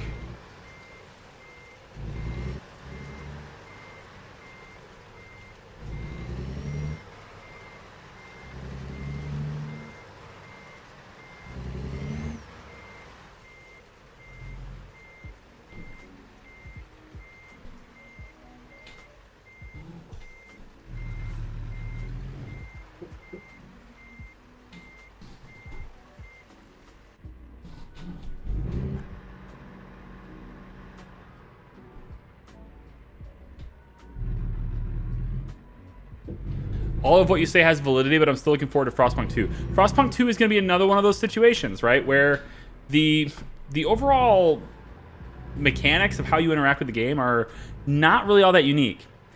But the story and what happens while you engage with that's where it's going to matter. And Frostpunk 2, I don't believe, is going to be in that cookie cutter category for me. Because of it adds something that makes it unique enough to where it I guess more valid on its own, if that makes sense. I mean, every game is valid on their own, but I really want something that's, I don't want to say revolutionary, Or evolutionary. What? What? All right, hang on. I'm gonna go in third-person view here, because I don't think I'm good enough to do that without third-person view. I just don't think I am. But tell you what, we can try it in first-person view first, just to see what happens. We'll give it a shot.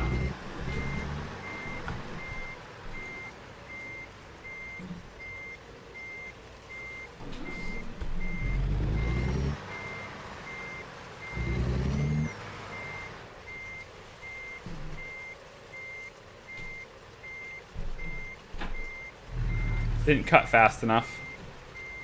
Not anywhere near fast enough. Gotta cut faster.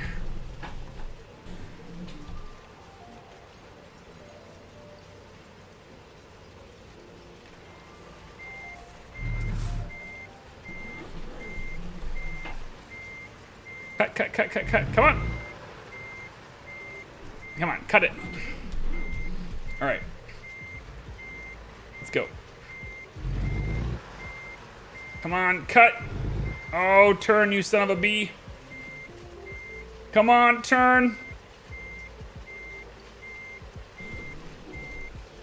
Okay. Go forward just a little bit.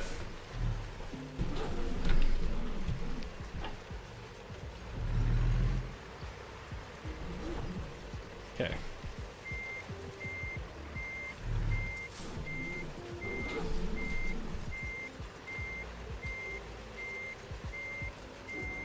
Really? Already hitting?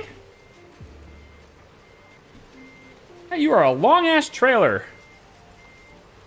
Long-ass trailer. All right, I gotta cut faster then. Okay.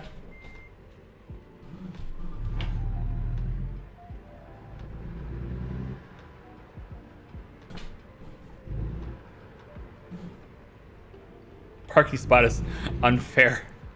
Yeah, kinda. Kinda. That's what I'm saying. That's why they pay me the big bucks. Oops, I'm in neutral. Try that. I gotta cut sooner.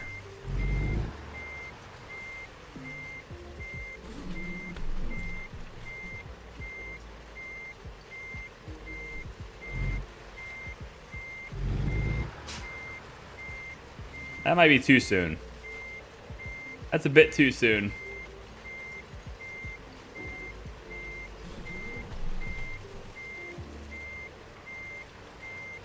Yep, just a little bit too soon. I knew it was, I just had to be sure.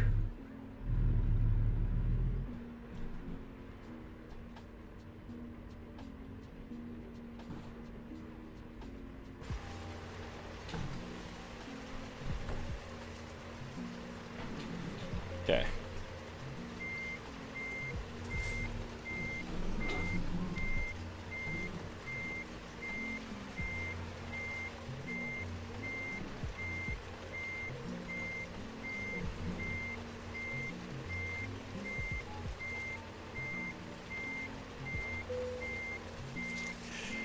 Just too close to the box, man.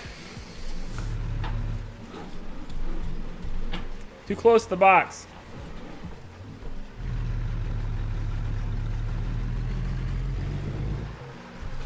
It's just not gonna happen.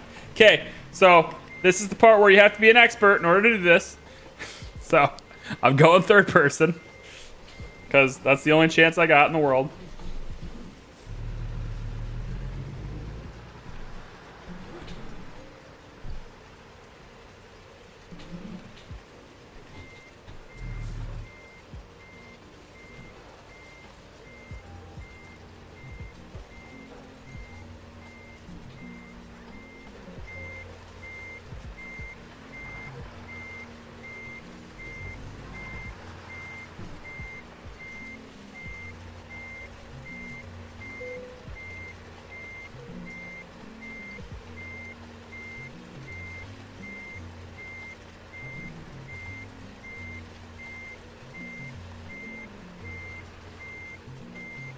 You gotta be kidding me.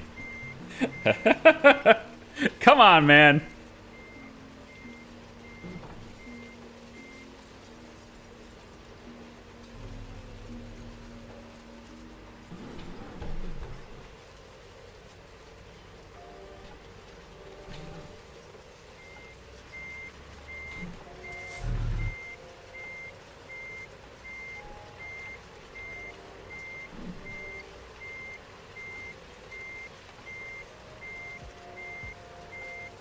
It's bullshit. It's bullshit.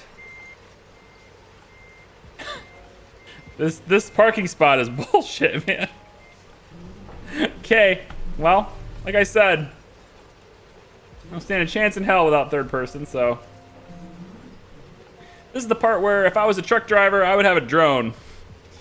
I'd have a drone with me, you know? Take the drone out of the case, put it up in the air, put the screen on my dashboard, and now I got a third eye, I got a bird's eye view of what's going on, and I could just, you know, that's how I would do it. If I had a truck, that's how I'd be doing this right now. With a drone, in the air.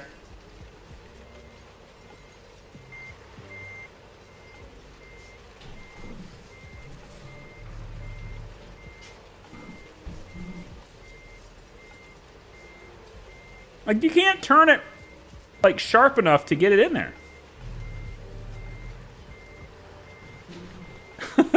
Unless you're willing to just, you know, jack your truck all up. My respect for truck drivers went up. Yeah, no shit. This is the kind of shit they do, and they're super good at it, and I have no idea how they do it. All right. This is a pretty tight spot for this load. We're going to turn this trailer a lot earlier and just hope that that works.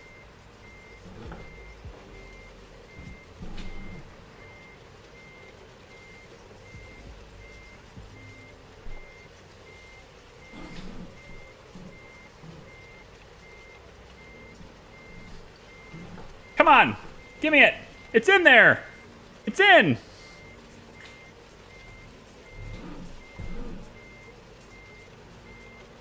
It's in the hole. It's in the hole. Come on. Let me have it.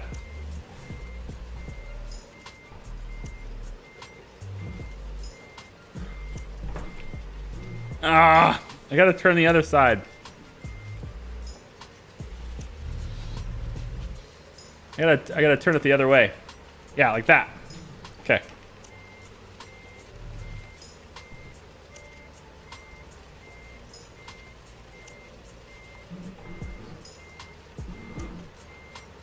Oh my God. Will you stop? You're killing me right now.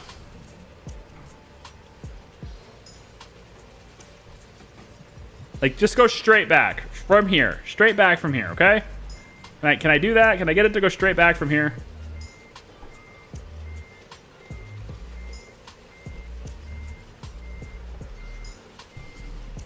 This is such bullshit. This spot is such bullshit.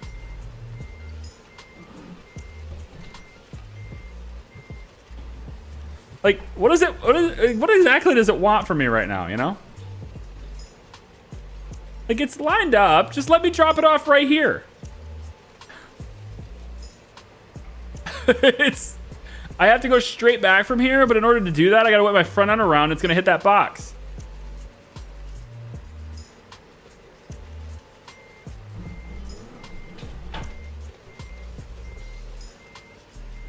Or the ladder. You could hit the ladder as well.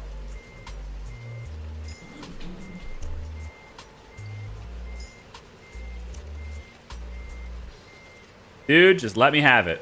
Thank you. Seriously. Let me have this shit. It's ridiculous. Well, that was hard. Got it, though. Can you imagine getting a late delivery penalty because you took 2 hours to park? Right? It worked. It worked. Please enter admit defeat. No, I got it. We're gonna be persistent. I got it. That's good. Okay. New images available for upload. What is that? Okay. Photo trophies. Bigfoot shop. Golden Gate Bridge. Oh, I have to go to these different viewpoints, huh? All right. I don't know about those. 265,000. Probably enough to buy another truck and get another driver going. Probably. Anyway, so thanks for joining me tonight, guys. I appreciate you. It's been a lot of fun.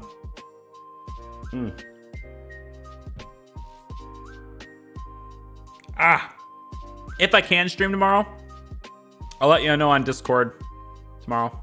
So put out the bulletin on Discord. That's where all the notices happen anyway. If I can stream tomorrow, then I will. And if we end up going north to see my family tomorrow night, well, then I won't. And then it'll be on a different day. Probably, I don't know, maybe Tuesday or Wednesday or something. But I would like to at least stream once a week. I'm really hoping to get videos going again. I really am. I'm sorry. It's my daughter's more important. Everybody knows family's more important and all that. So doing the best I can with that. Is this gonna work? Can I hit this? Does this work? Yeah, this works. Okay, cool. So, anyways, that's been fun though. It's good. It's good hanging out with you guys. I appreciate it. And this is the timing. This is around the time of day, I guess night, in which I can stream now. I won't be able to do it during the day. Not unless it's a weekend. Might be able to do midday streams on the weekends because then my wife doesn't work, so she can watch the baby. But I am at least during the day, between the hours of 6 a.m. and 6 p.m. anyway, I am the primary caregiver for our daughter. So my wife makes more money in her job than I make in mine. So she's the one that gets to work and I watch the baby. That's the teamwork. Makes the dream work, hopefully. So anyway, yeah, I'll keep you guys posted on Discord and all that stuff. Until then, I hope you guys enjoy the rest of your night. Get some sleep. I know I'm going to try to. My daughter still wakes up twice every night. So, yay. Take it easy, guys. We'll see ya. Bye-bye.